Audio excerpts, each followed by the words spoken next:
Norm used to do a lot of jokes about that, going back in time to kill Hitler. Yeah, but he said like he just thinks he would go back and he would be converted. He would just fall into the gaze of his dark black eyes. Dude, the people always fucking want to murder Hitler with their time machine, right?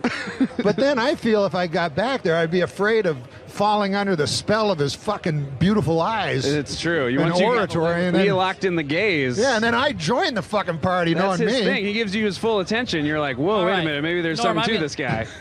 No, but before you ask another 420 is one of my favorite comedy clips.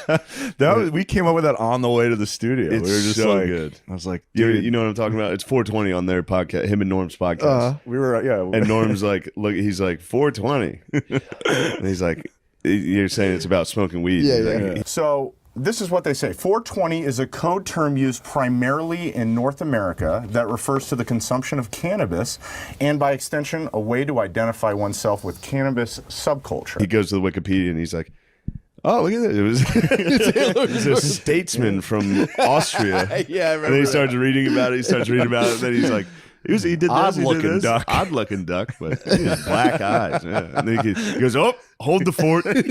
Hated Jews. And then you go, well, he's dead. He goes, I didn't even know he was sick. It's so good, dude. Yeah. That's not what mine says. What does yours say? Mine says 420 was the birthday of Austrian-born German politician and the leader of the National Socialist German Workers' Party. A fella went by the name of Adolf Hitler. But this guy, there's a picture of him. Adolf Hitler, very compelling kind of a figure. Odd-looking duck. But there's something about his eyes. Hypnotic. His eyes are almost entirely black. He was a decorated veteran of World War I. And he joined the war. Hold the fort. He hated Jews. How funny was it? The 9/11 Airlines. oh my god, How'd you that was sit through great. this? How do you do this? 9/11 Airlines. He's like, Hey, for the 9th consecutive year, Nick, JetBlue Airlines ranked first for satisfaction among all North American airlines. But you know what ranked least in satisfaction? 9/11 Airlines. What a terrible name for an airline. It reminds me of that tragedy. Oh, 9/11. Yeah, don't laugh at 9/11 again. I was drudging through blood and bones in Manhattan to find my brother. It turns out he was in Northern Canada. 9/11 Airlines reminds me of that tragedy. You know what the number one worst airline was? 9/11 Airlines. It reminds me of that tragedy. Dude. I tried to tell him not to laugh. Adam. I know. I walked through blood and bones in the streets of Manhattan trying to find my brother. Jesus. Yeah, he was in northern Canada. Is that when we just started, when we looked at each other and just started laughing? Everyone was just like, what the fuck? Were you in New York when the Twin Towers fell? No, I was in Los Angeles. Well, either way, it was a national tragedy. It was. Yeah, I know. 9/11.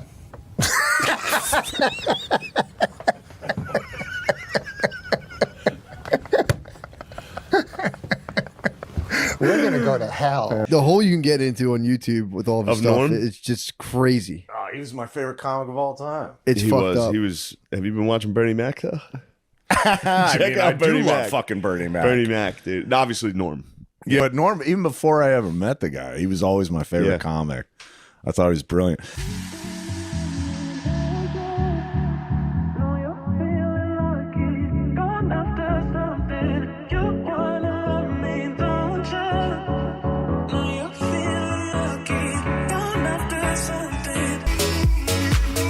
Do you want to hear my impression of the That's going to be you if you don't lose weight. You want to hear my impression of the 9/11 call from Johnny Carson? 911 call. Yeah, I'm sorry. Yeah. But 9/11 was a national tragedy. Yes, it was. Why do you laugh at that? You said it. Johnny Carson died at 80 years old. Okay, Johnny Carson died at 80 years old. Would you like to hear my impression?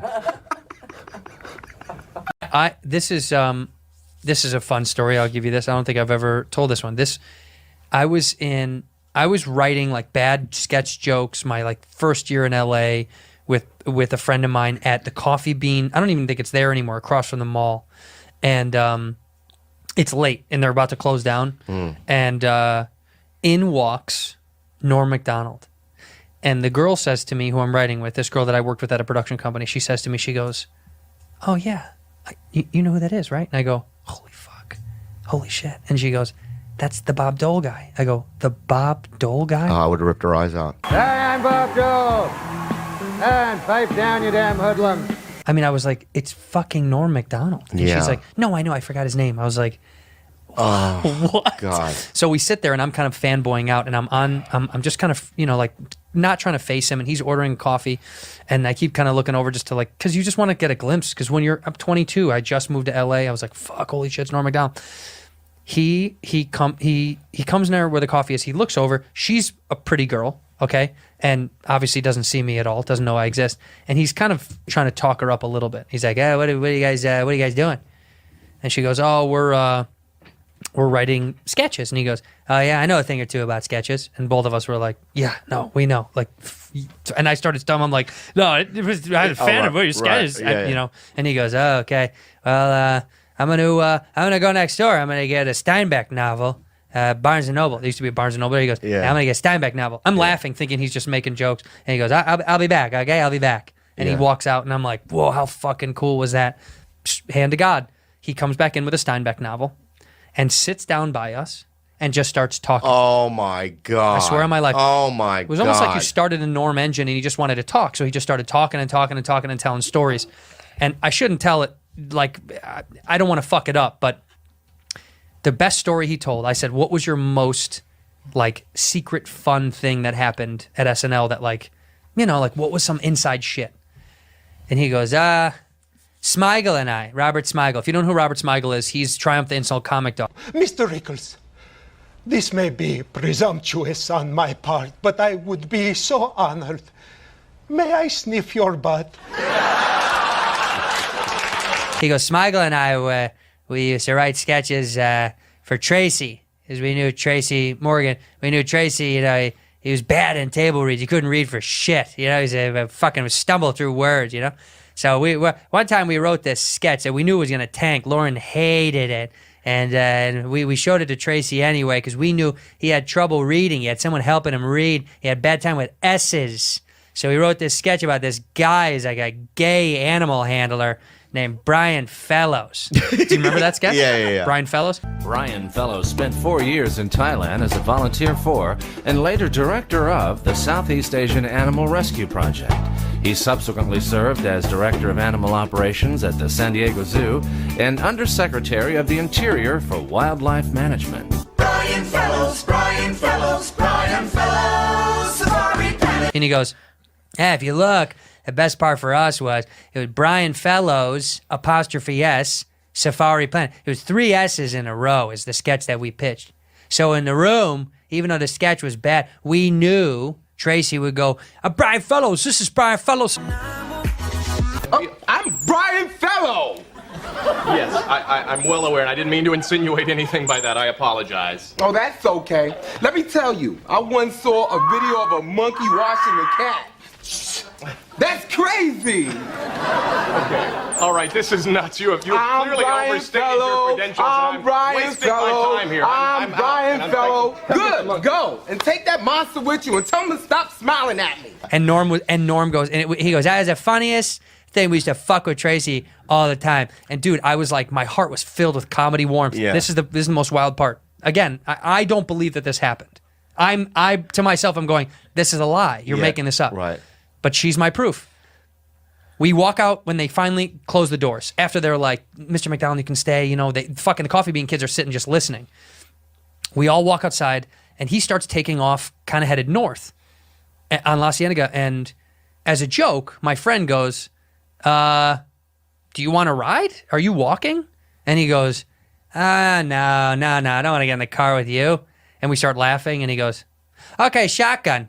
And he comes and runs, sits in the front seat. No. I swear to God on my life. Oh, my God. Her car. I'm sitting in the back seat, and he's showing us where to go, and we drop him off at his house, and at this complex. And he gets out, and he kind of opens the door, and we didn't say anything the whole car ride. Right. We just listened to him going, left here, right here. And he gets out, and he turns and looks in the car, and all he said, he just goes, good luck, or whatever, and closes the door. Wow. Yeah. That was my Norm Macdonald moment in comedy.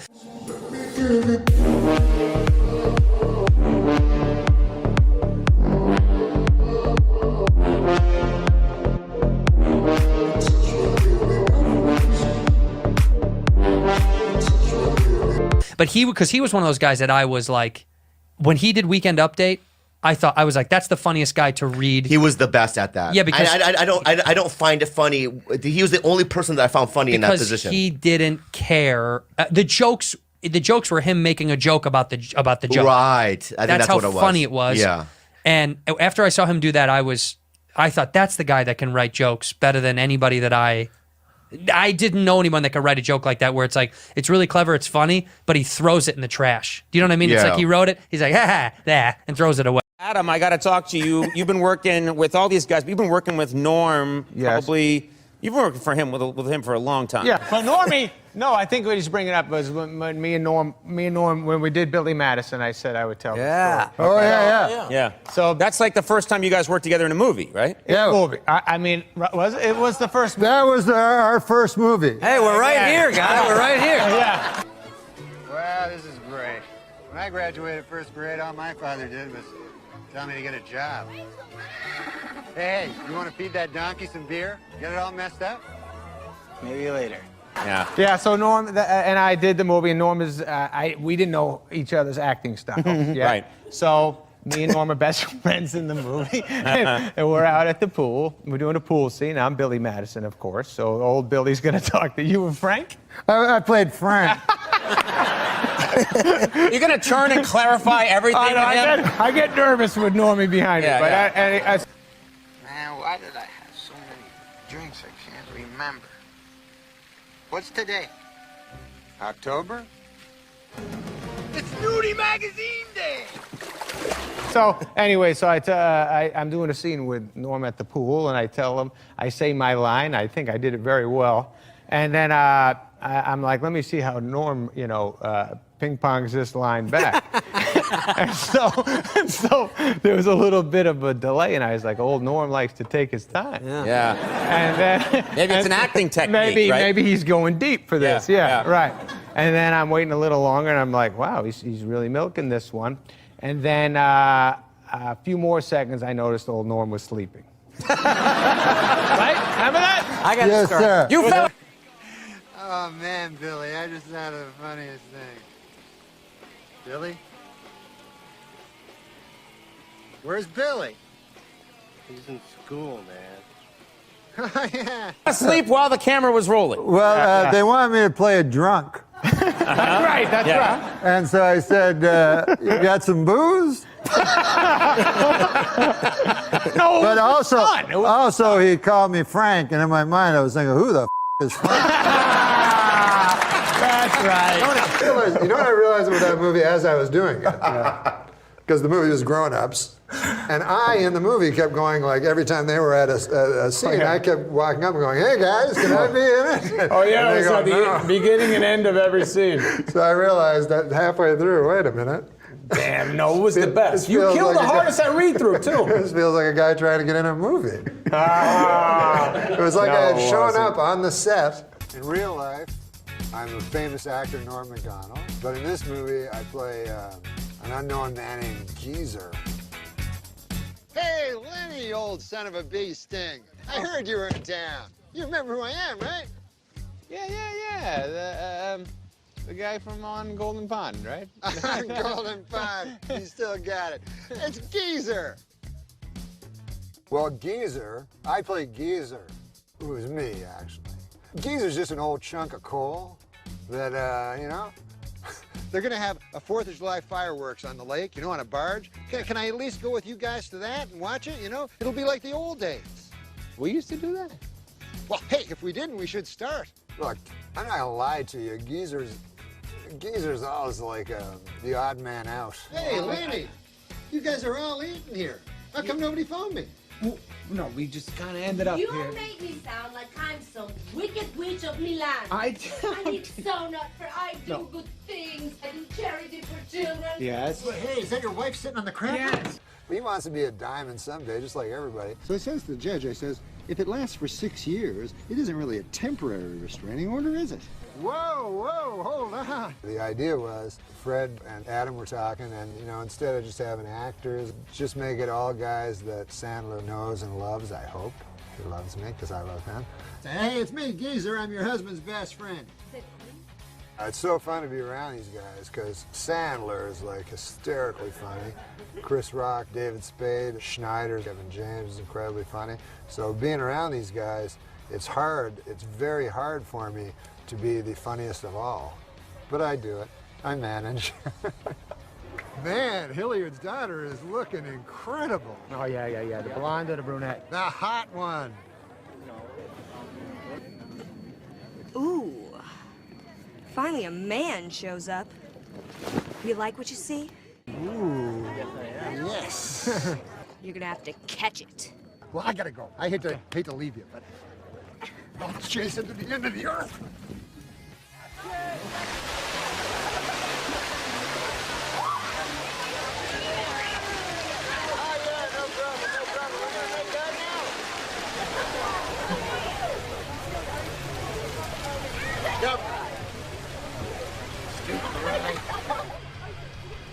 What people don't understand about movies is you have to memorize literally hundreds of words and then say them in a row. Lenny, I didn't get to hang out with you all week. Oh, Geezer, we're hanging out now, aren't we? I'm sorry, man. You know, it's an interesting thing. You say sorry. You know sorry is not in the Bible. Please forgive me. That's the way they say it in the Bible. That's cool. That's an interesting fact. Completely true, except for the Bible part. So it's fun to be able to improvise because it's so hard to remember words in the order they're supposed to be. Hey, what about they're going to have a 4th of July firework. Listen, it's not as hard. It's not as hard as coal mining, but it's actually harder than coal mining. But I like to say it's not as hard as coal mining because it makes me sound like a man of the people. It's actually much harder than coal mining. Those coal miners, man. Huh. What do you call a kangaroo wearing sunglasses? Beats me. Usually on movies, you have to work with actors, and that's not that fun. But when you work with your old buddies, that's the coolest, yeah. Since when do you guys stand in lines? Don't you remember what you used to do without me all the time? Backdoor shuffle. Yeah. We really gonna do this? Backdoor shuffle. Hey, come on. Should I come along? No, you just stay, keep our place in line. I'll stay here. Okay, I'll stay here then. Ladies and gentlemen, a sad moment in grown-ups history. We're saying goodbye to Norm Macdonald.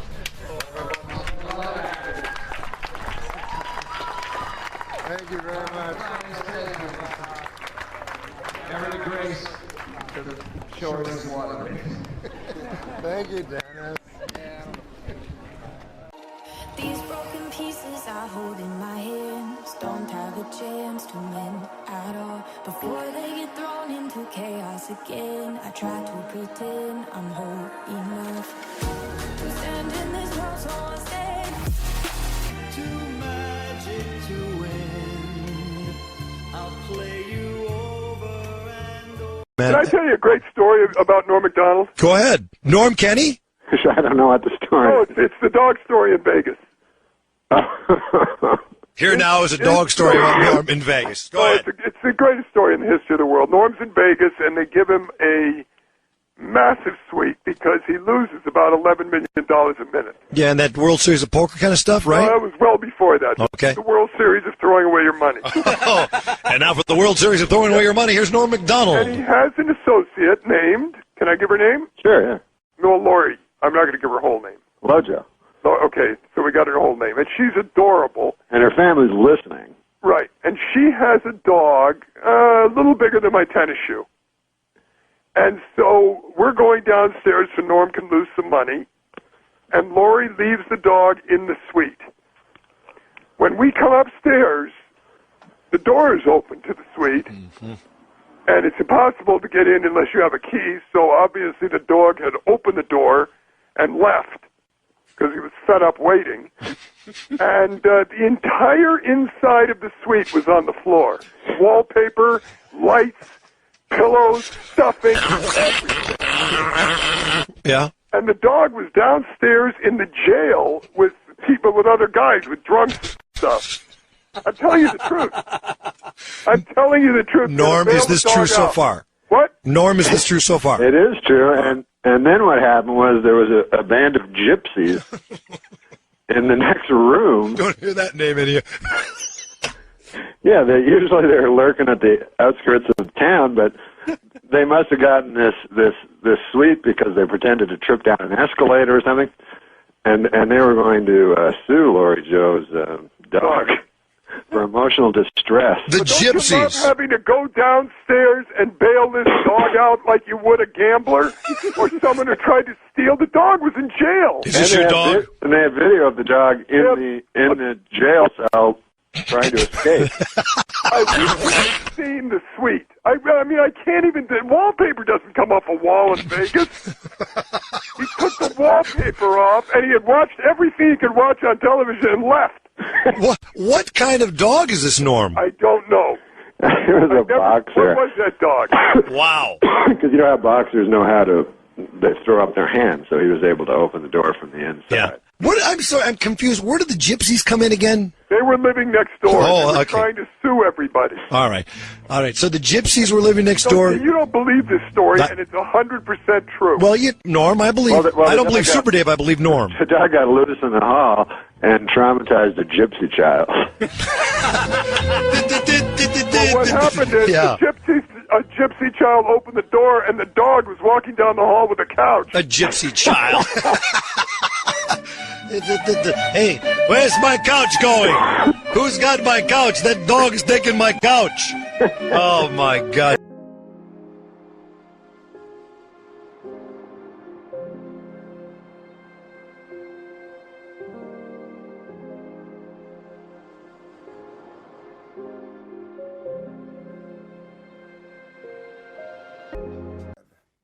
You know what was great right before the show went on? Too much sugar. He laughed at something that I said, and a thing came out of his nose like Niagara Falls. No, don't tell people. No, I'm not telling him. I'm just telling him. But the And folks we at had to home know bring they in know a that. towel to get it off. It was Because a big towel. Like, it was huge. I was going to grab it with my hand. It was like the towel. so It was like big. the towel they handed Louis Anderson after that dive. No, it was a but big the towel. The folks don't need I'm not going to say that ever again. I Don't apologize. ever I say that apologize to both again. of you. I mean, it's sticky lie. Yeah, it really Okay, is. go ahead.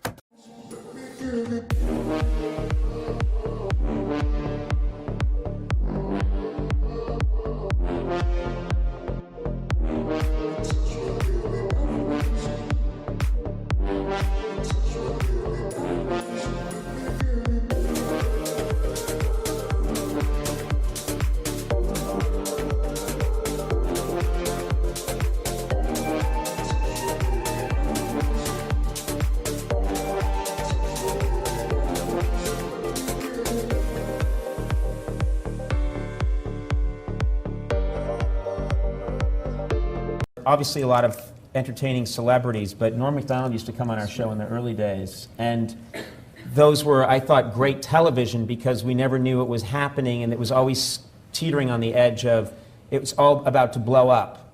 It's all about to fail, and it would always end brilliantly, and then he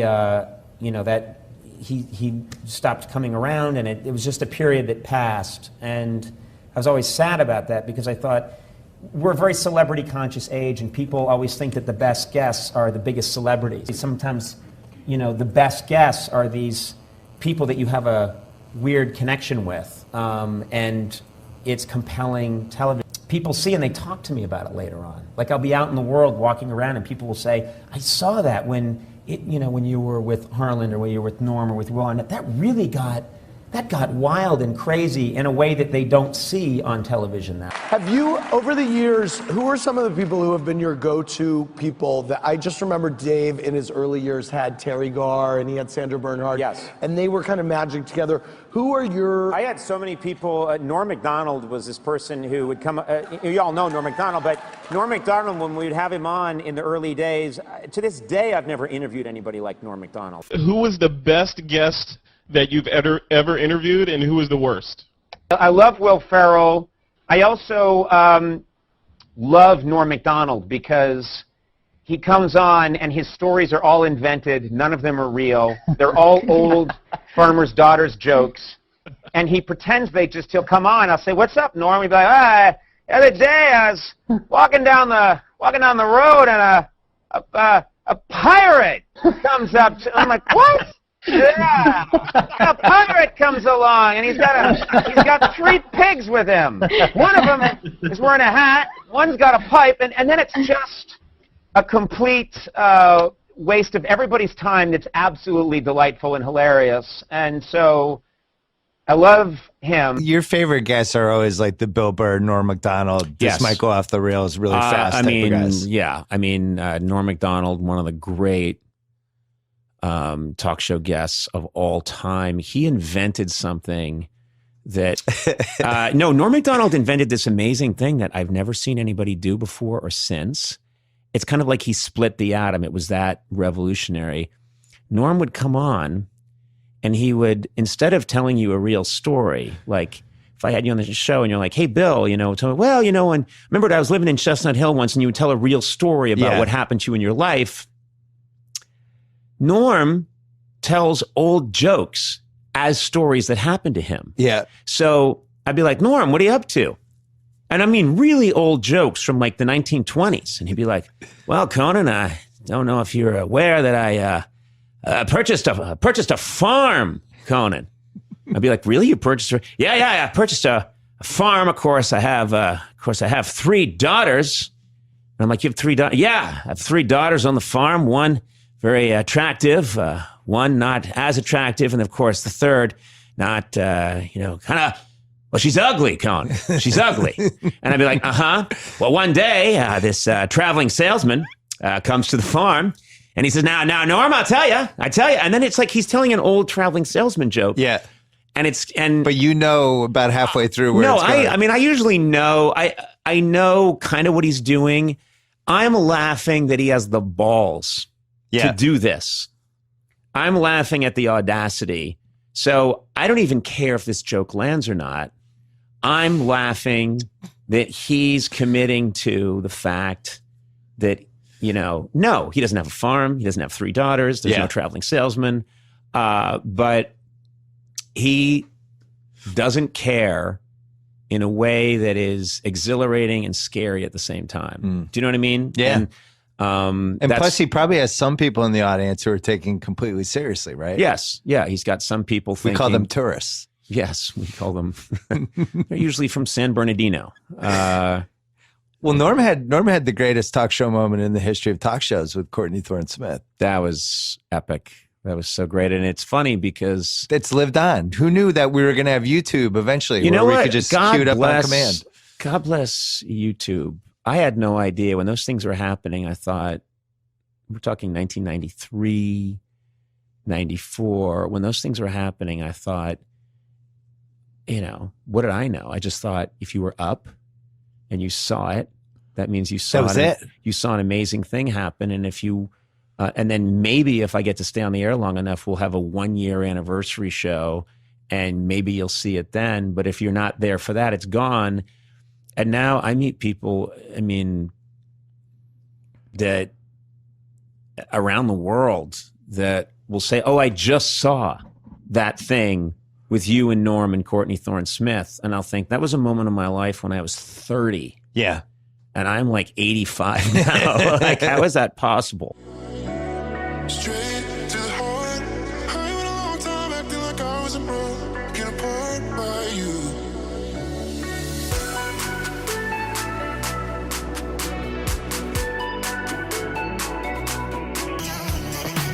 Everybody knows now Norm Macdonald died 2 days ago, and I got the news like everyone else, just absolutely stunned. Had no idea that Norm had not only been very ill, but been very ill for a very long time. None of us had any idea.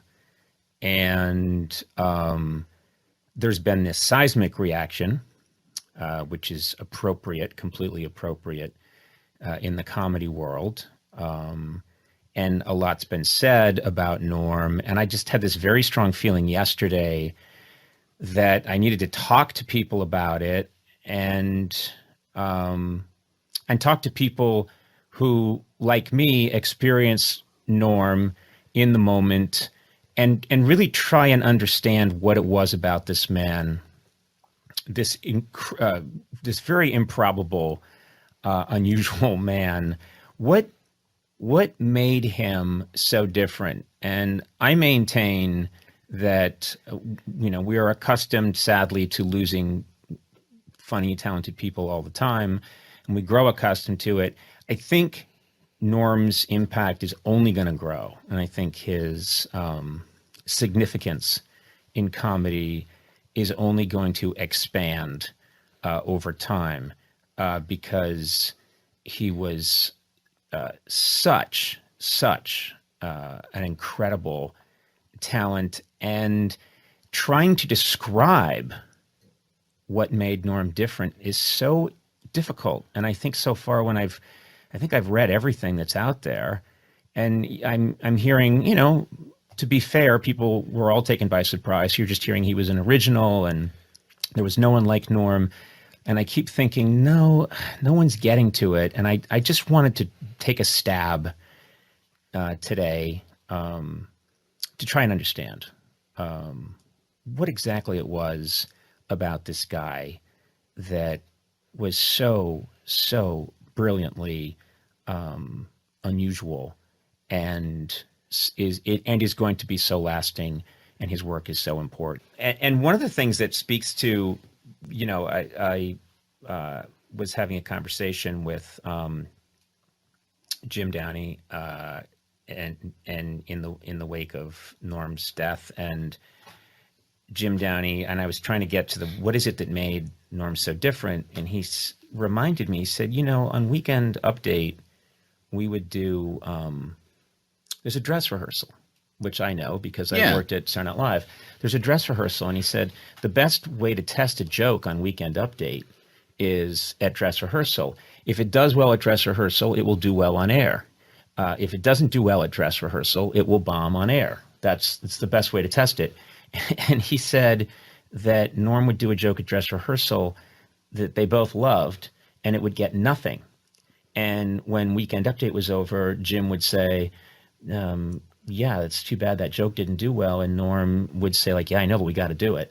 So he would do jokes that he knew were going to get nothing. Yeah. If he thought the joke was worthwhile, he didn't give a shit. Mm-hmm. Now, that is very uncommon. That is very... Well, he never pandered. He didn't pander at all. And that takes... that's what made me think about the line you said so many years ago, Andy, it almost terrifies me, his fearlessness, because it was the thing he did so many times on our show, which I thought was absolutely outrageous, was he would launch into these long stories that you quickly realized were farmers' daughter jokes or shaggy dog stories just absolute horse shit stories, and he would go on and on and on. And I'm so happy that the moth joke has been getting circulated so much from our Tonight Show,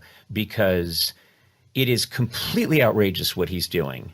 It is it's the Tonight Show, and he is telling this very long story, and he's taking all the time in the world.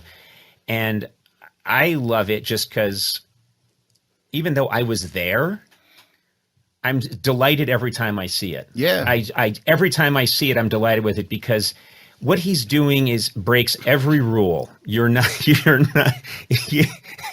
Brevity is the soul of wit. That is the rule. Yeah. Keep it, and man, he completely, like Picasso, blew up the form. He goes and he tells this joke forever, and then finally gets to this punchline, and you can see that everyone's delighted, but he has broken every rule in the book. And I was talking to Lori Joe, and I asked her if it's okay if I related this, and she said it was okay. But she said that not too long ago, someone asked Norm about the moth story that he told on our Tonight Show, and that she said, the guy wanted to know what made you have the nerve to do that, and that he said that, it was that goddamn Frank Smiley. He said, I was only supposed to do one segment. And then suddenly in the commercial break, Frank came over and said, like, you're doing another one, because whenever I had Norm, I was greedy. I wanted more Norm. I always wanted more Norm. And so he didn't know that we were going to ask him to do a second segment. He had nothing planned. Mm-hmm. Absolutely nothing planned. And so as recently as like not that long ago, I think it was a couple of months ago, he was telling somebody, damn it, that was Frank Smiley. Hey, get back out there. Conan wants more. So he heard that joke from Colin Quinn. Uh-huh. And he did the segment, and it was he had 7 minutes prepared. Yeah. And so he basically, you say, and then he's done. He's done. You say, we'll be right back with more Norm. And he goes, I've got nothing to say. Yeah. So then he remembered the Colin joke, and it was a 20-second joke. So he asked you, how long is the segment? Uh-huh. And he was hoping you'd say 20 seconds. Right. But you said 7 minutes. Yep. So it became a 7-minute joke. Yeah, and he's doing that. This has to be understood. He's doing this on the fly. Yep. So his way to slow it down that he came up with on the fly is he invents... It's a Chekhov play. It's a Chekhov play. With Russian names. And there's a sadness, an ineffable sadness in life weighing on the character's soul. And and I'm thinking, who... I've never met anybody who would take that chance and make that choice. And I'll never meet anybody like him again. He was the ballsiest comedian in the history of comedians. He was taking that, and he was saying, like, the joke doesn't matter. Like that, he would watching that, seeing that clip again. You're getting to see his brain. Yeah. He's just showing you his brain. And the notion that that the joke is the thing. The joke isn't the thing. No, it's the journey. It's taking a stroll through this guy's brain and hearing the choices that he makes and what he has to say.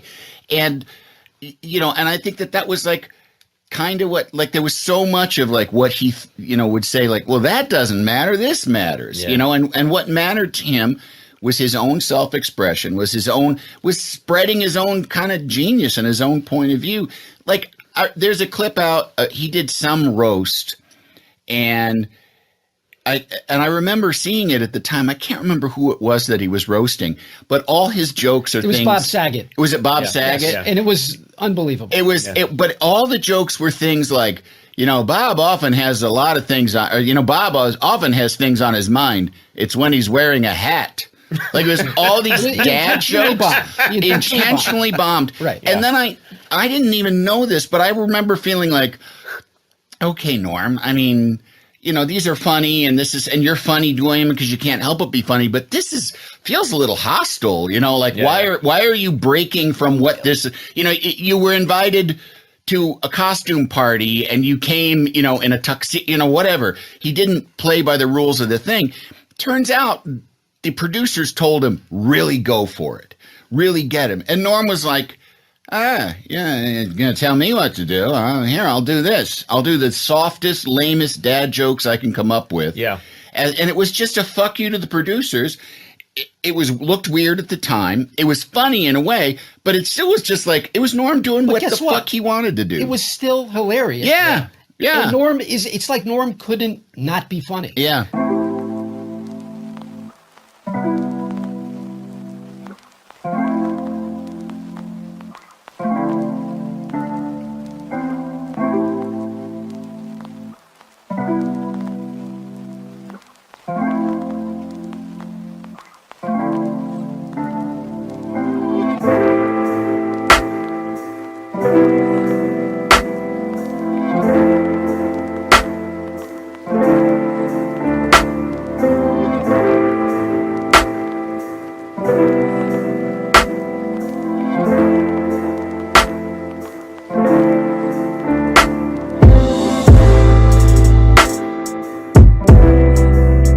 I've had this gnawing regret this last day and a half, and it's reading all this praise for Norm, which again I believe is completely justified and will endure.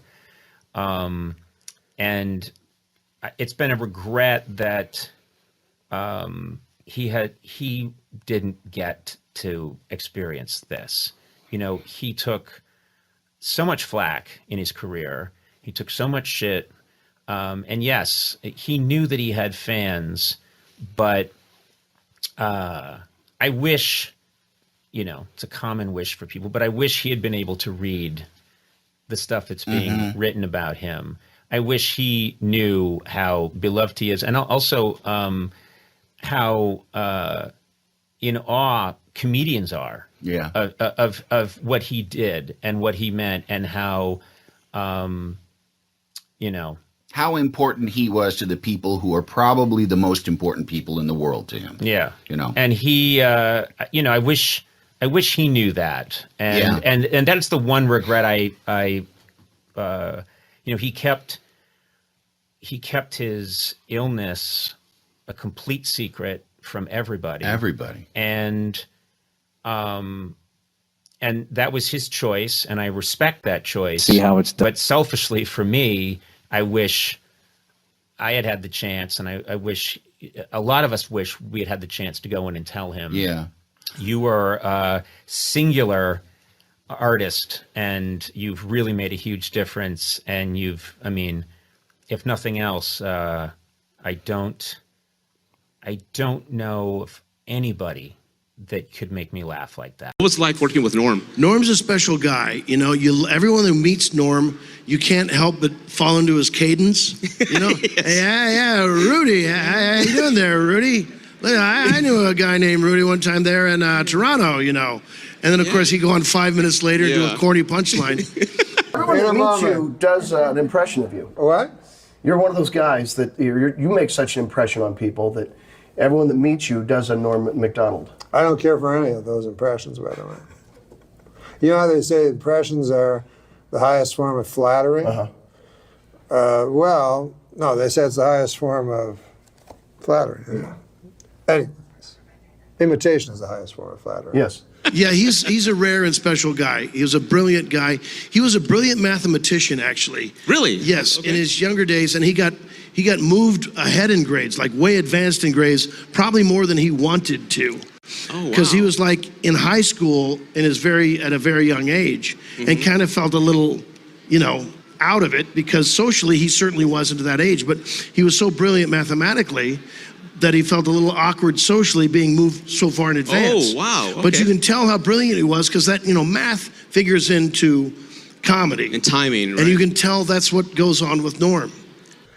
Anyways, this is what I get. I do a perfect you. I go, all right, let's hear it. Hey, how you doing? Hey, I can do an impression of myself. Yeah. Hey, what's going on? Hey. That's the impression. I've never heard you say that. Hey, what's going on? Hey, what's going on, man? Sounds like you doing an impression of Brewer doing an impression of you. Hey, yeah. And come to think of it, I got addicted to you. Oh, no. And come to think of it, I need somebody like you. Oh, no. I need someone like you. Any funny stories you'd like to share with us about you and About Norm? Yeah. I don't know. Well, he's passed. I don't think he'd mind this one. Norm loved to gamble, and there's no secret to that. And sometimes he'd go in on Sunday to the office there on SNL, and he lost a bet or something. I guess it's a big one. And he was really mad. And then he tried to stomp on a phone, and he wrenched his back.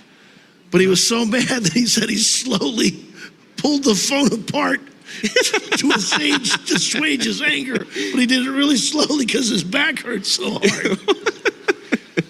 Oh my goodness, Norm was one of a kind, that's for sure. You definitely will be missed, absolutely. I know it's time to close my eyes to old ends, open up to new friends, leave my heart in Berlin, where the tables turning, seeking out the new vibe, running streets that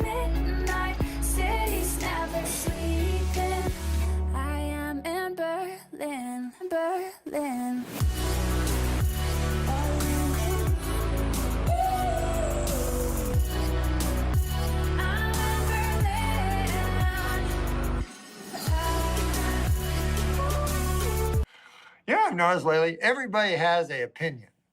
And when I was young, it wasn't that way, People would have maybe, 6 opinions, Sometimes you meet a guy, he'd have 8 opinions. You go, God damn, that guy's opinionated. 2 23-year-old women in China this week have set a record, living 12 days in a room with 888 deadly snakes.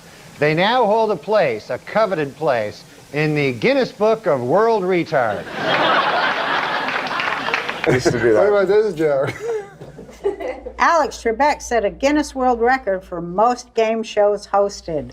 The previous record holder was Who Gives a Is that a game show host? Oh, how about this? College freshman Scott Damerow, Larry, set a new world record by using his head to bust 142 eggs, and he now officially holds a place in the Guinness Book of Retards.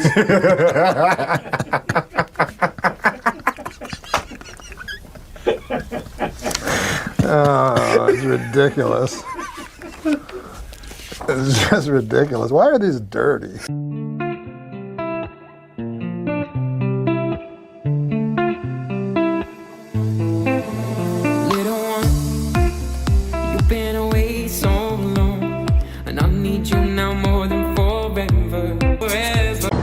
Ready, set.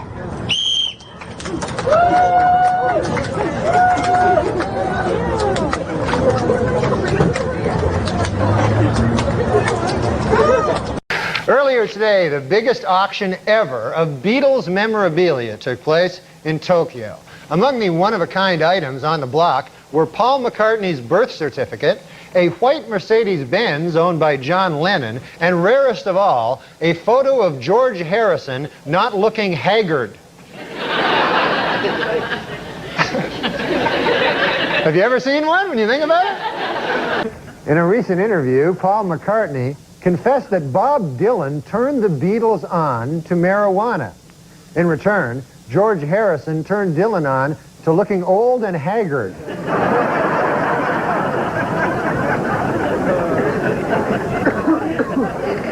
I've never seen a picture of George Harrison not haggard. He's somewhere, he's be-haggard. He's like beleaguered and haggard. Like he's haggard with a beleaguered Be-haggard? thought. Yeah.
scared of letting go of everything and I don't let it.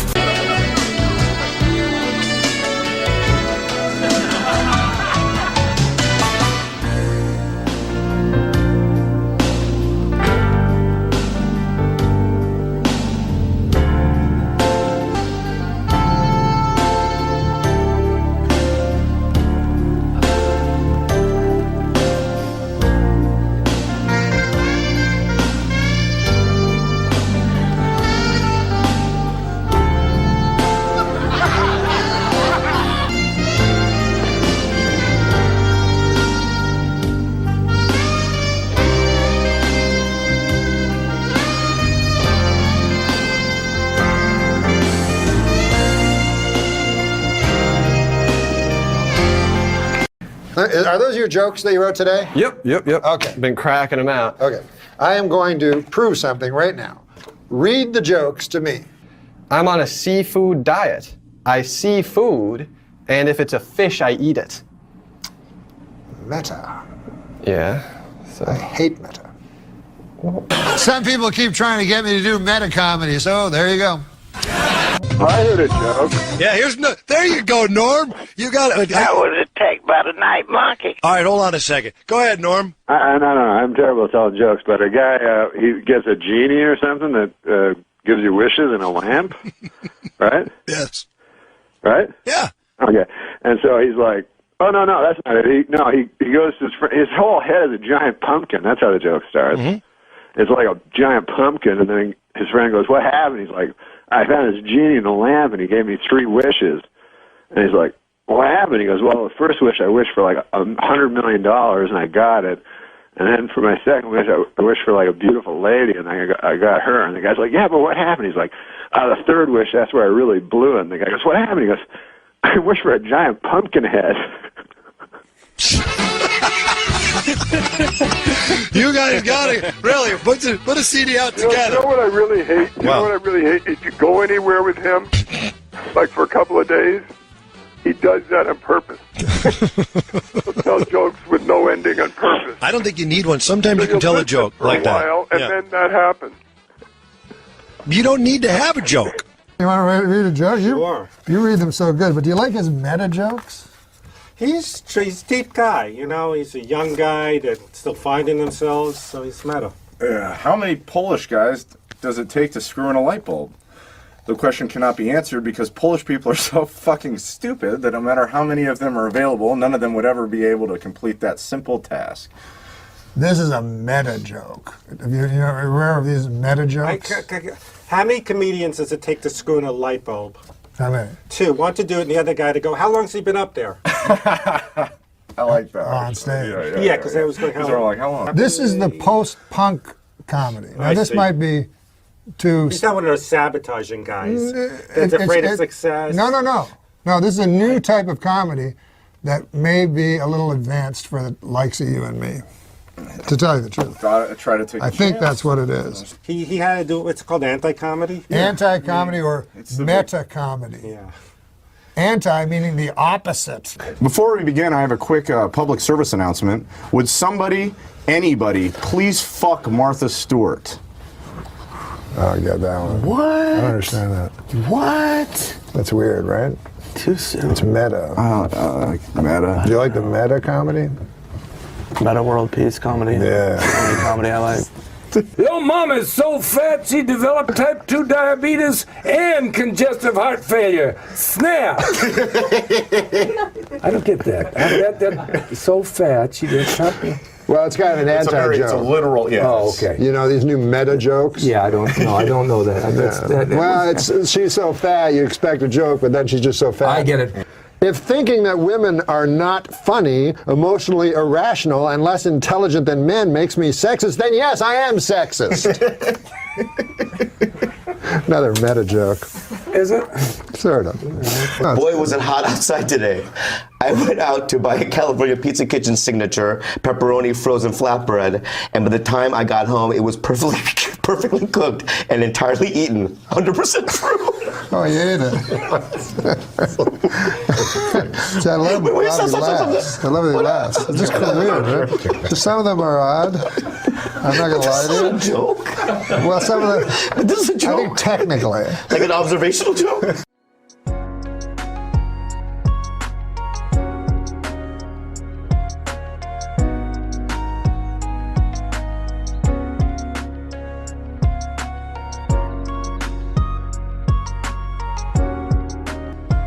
I was thinking that the new comedians, like Jim Gaffigan, what is it called when you say a joke and then refer to it? Oh, Some sort of I don't know what meta. it's called, but yeah, everybody's just. What are they doing? that. Kind of explain what they do. Well, what they do is they're basically saying what Jim does is he's telling you what the audience's reaction So give to an that example. joke is. So it's like you know. The joke, it's not the joke part isn't important. You can talk about the Care Bears, but you just say the. Okay, so he's like, you know, I like Samuel. Something the punchline Samuel L. Jackson. Oh, I don't care for him.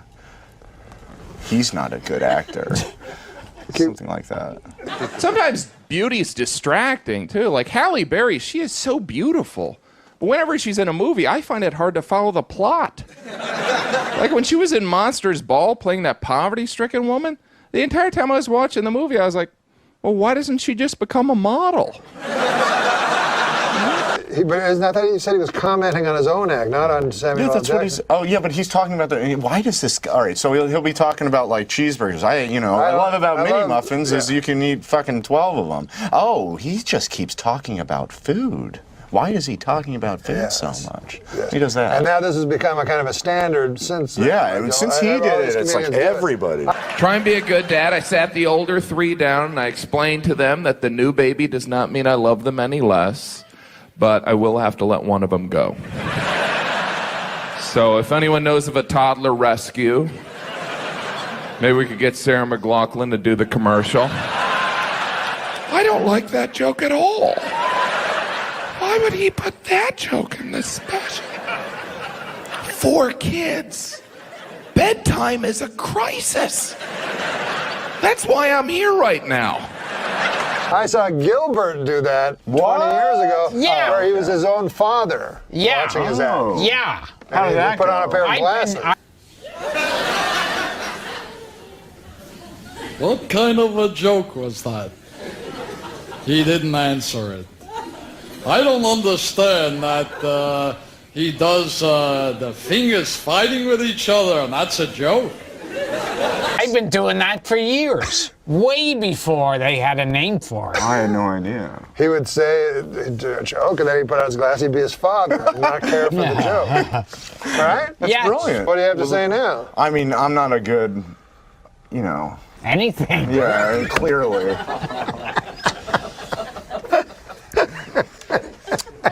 I mean, it's like... Gilbert is not looking at your slow burn that you've been trying to perfect. It's not, I mean...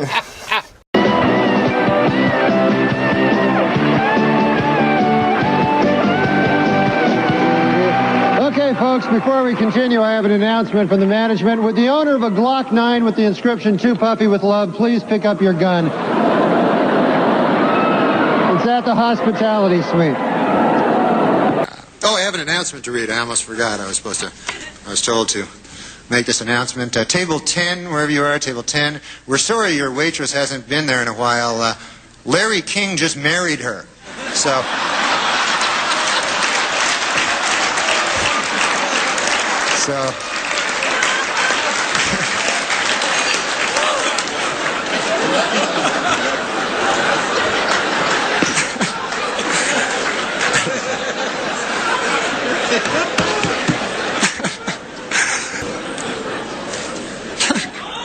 What's that? Guy yells my name for no reason. I have another announcement to make. Is that what you're telling me? That I should make this announcement? You're right. You make a good point with your incoherent gibberish. Here it is. Here's my other announcement. The U.S. State Department, folks, has just issued a travel warning for all women moving past Dick Morris's table. So...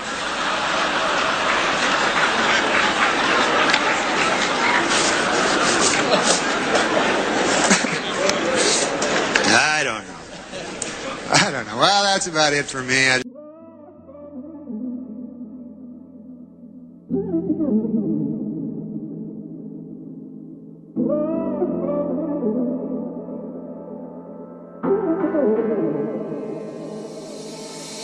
Small talks in a big world, full of people with good vibes and bad habits. This love, it just... So, this is my promise to the people of the Video Podcast Network world. I will not eat a single morsel of food until Margaret Thatcher is dead and buried. She died 3 weeks ago.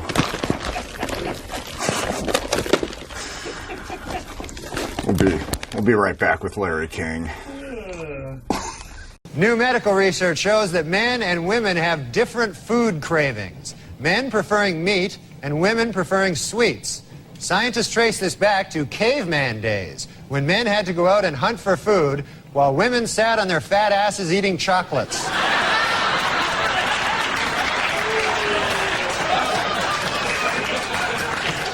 Last week, Duchess of York Sarah Ferguson visited the Big Apple and showed off her 14-pound weight loss. Hopefully, this will not interfere with her official duties of sitting on her fat ass all day long.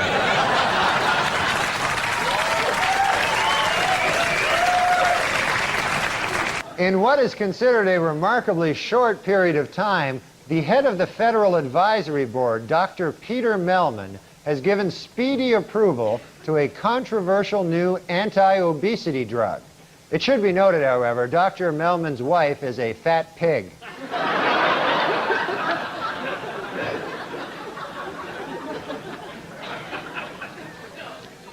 This week in Minneapolis, the Minnesota Obesity Center officially opened. Its goals? To find ways to identify behaviors that lead to obesity. Also, it's a good place to meet fat chicks. John Goodman has announced that he will not be returning to Roseanne next year. So how will the show get rid of him on screen? Well, insiders now say that over the last few episodes of the season, Roseanne will gradually eat him.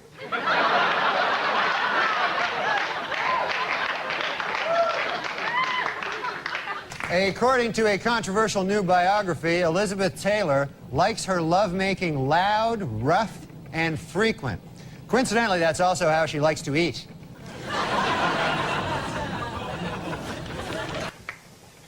Well, television history will be made this week when film legend Elizabeth Taylor appears as herself on all 4 CBS Monday night sitcoms.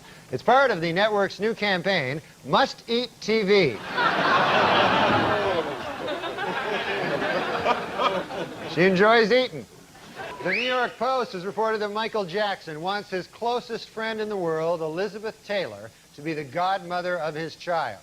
However, those close to the pair worry that this could eventually lead to heated arguments over whether the child will be molested or eaten.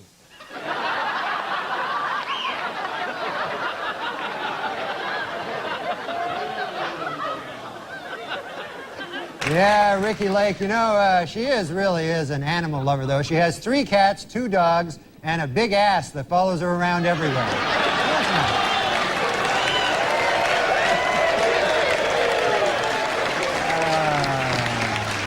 Former Wilson Phillips member Carney Wilson's new talk show kicked off this month. According to Carney, her show will be different from the others in that guests will be treated with respect and dignity. And then she will eat them.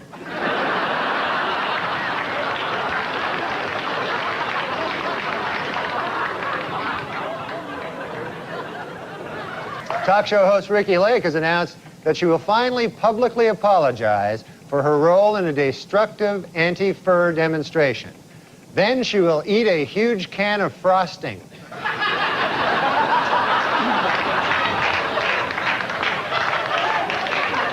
In the new movie Mrs. Winterbourne, talk show host Ricky Lake plays the part of a young mother-to-be. According to film's producers, Miss Lake was so serious about achieving a realistic pregnant look, she forced herself to lose 30 pounds.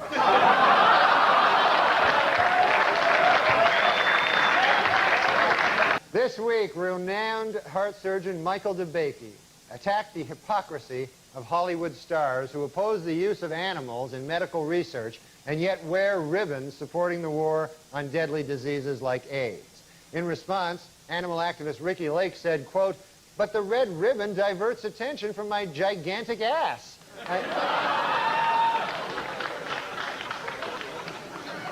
A sad story from the world of entertainment this week. Talk show host Ricky Lake had to get rid of her dog Dudley after the pooch became too aggressive with her 7-month-old son Milo. A clearly saddened Lake said, "It broke my heart to get rid of that dog, but he was delicious."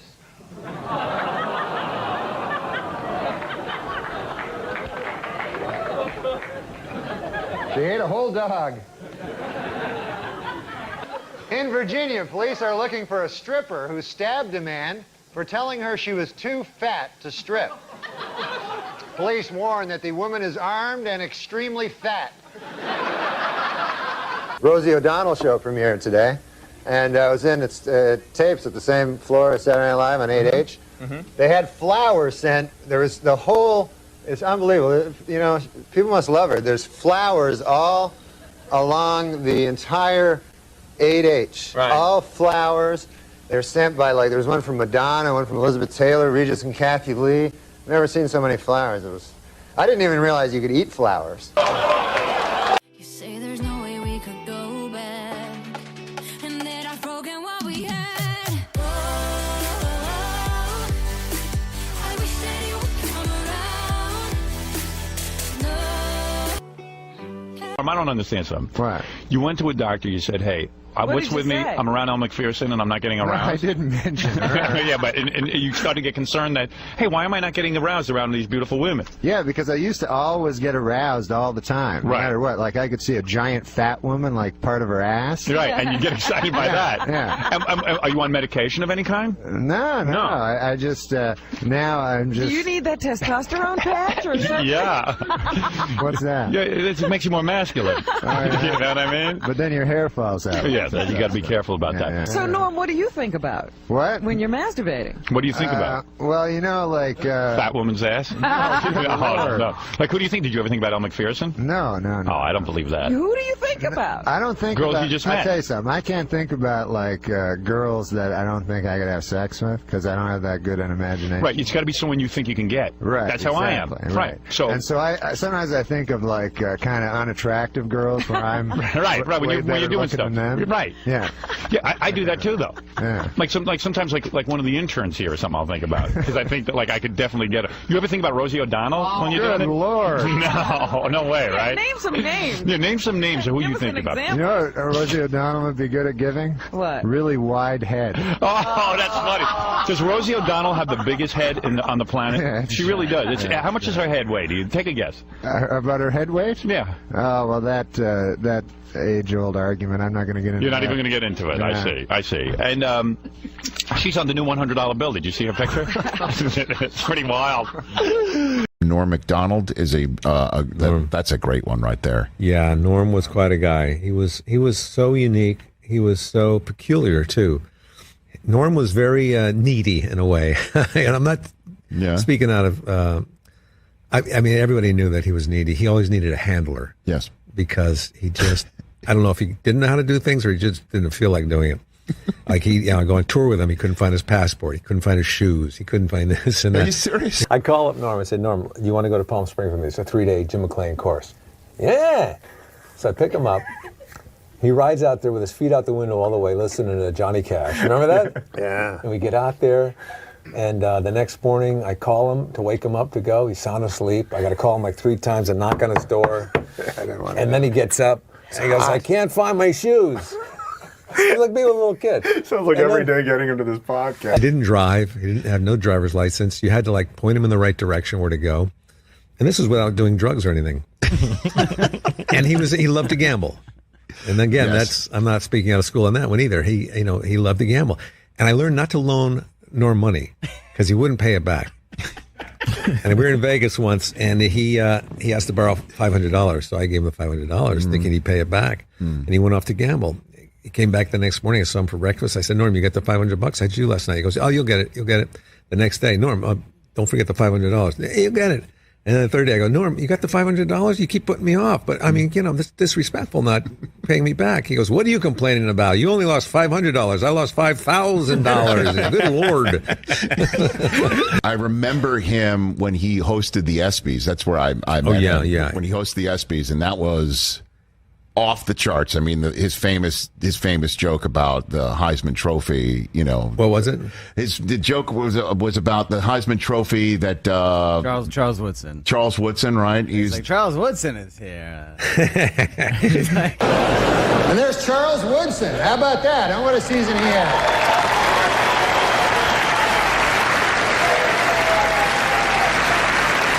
Great, man. He became the first defensive player to win the Heisman Trophy. And congratulations, Charles. That is something that no one can ever take away from you. Unless you kill your wife and a waiter, in which case... all bets are off. That must have been a great night. Yeah. People would say how brave and courageous Norm's comedy was, but I just call it poor judgment. Yeah. They asked me to host this thing for Norm Macdonald, and a bunch of people spoke. Mm-hmm. And everyone was saying really great stuff, and a lot of people were funny. But, man, Kevin Nealon had the greatest line, because a lot of us were talking about how brave Norm was, and he really was. He was fearless as a comedian. Yeah. And then Kevin Nealon gets up and he says, he's saying very funny things, and he just says, a lot of people up here are talking about how Norm Macdonald was brave in his comedy. I think of it more as a lack of judgment. Robert said they got banned from a Biloxi casino once. Oh, because and of Norm? I thought because Norm was counting cards or something. He said no, because he totally torched the room of all the whales. Like, he made fun of them in a way that was like he didn't read the room. And he absolutely did that poor judgment thing, and that's why they got banned from a Biloxi casino. Even on his memorial, 10 people walked out. You ever follow him on Twitter, his golf commentary? Oh, my God. It was so great. Hilarious. Yeah, I mean, he did it just like an announcer. It was just great. Norm. Tiger dancing on the green with... He was just the all-time best, man. No question about it.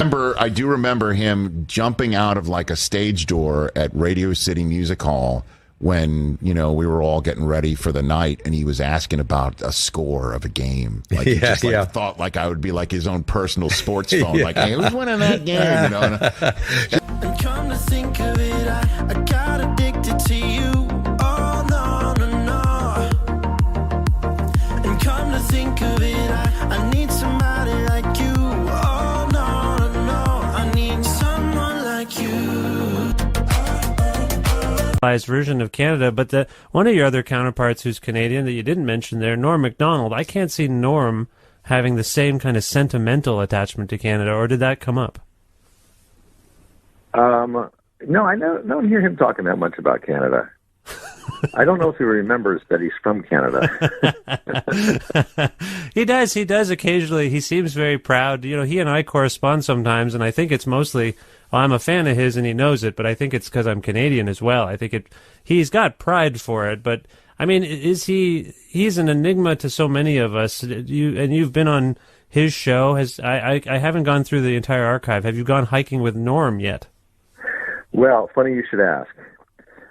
You're right. Norm is an enigma, and he is a friend, and I do like him.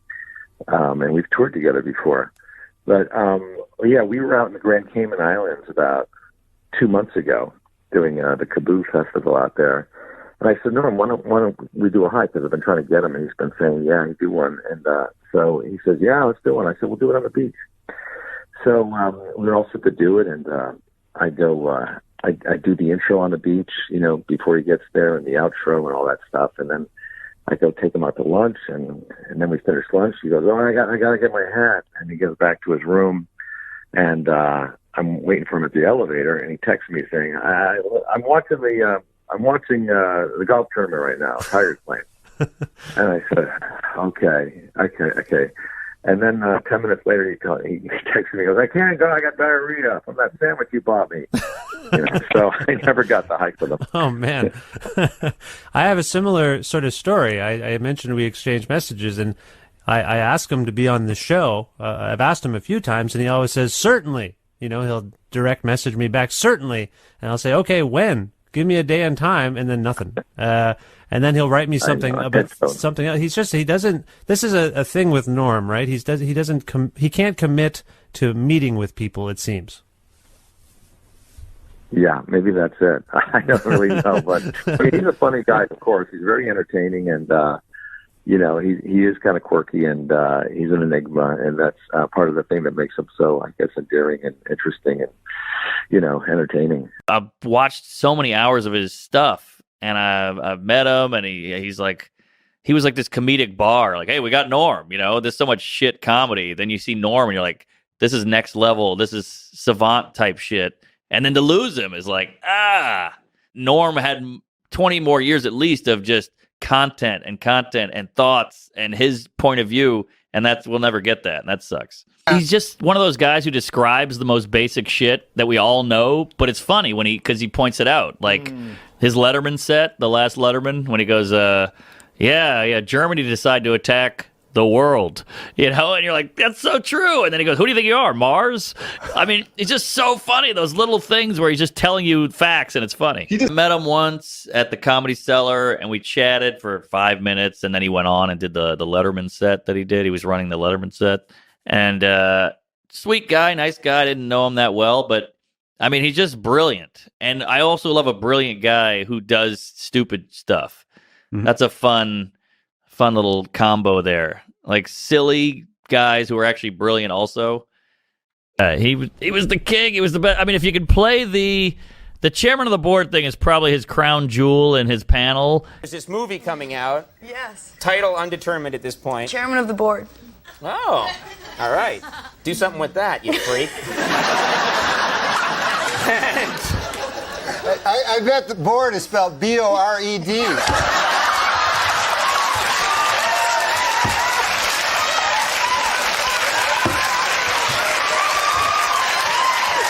Because he had so many great panel with the moth joke, all that shit. But a moth goes into a podiatrist's office. A moth goes into a podiatrist's office. Right? You are correct.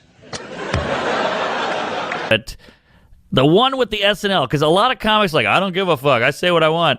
This is the ultimate not giving a fuck. He goes on, he gets fired from SNL. He gets rehired to host years later. He's like, really? Okay. He's always hated them because they fired him. So he comes back and tanks the whole show in the monologue and then just does the show. Then it occurred to me, I haven't gotten funnier. The show has gotten really bad.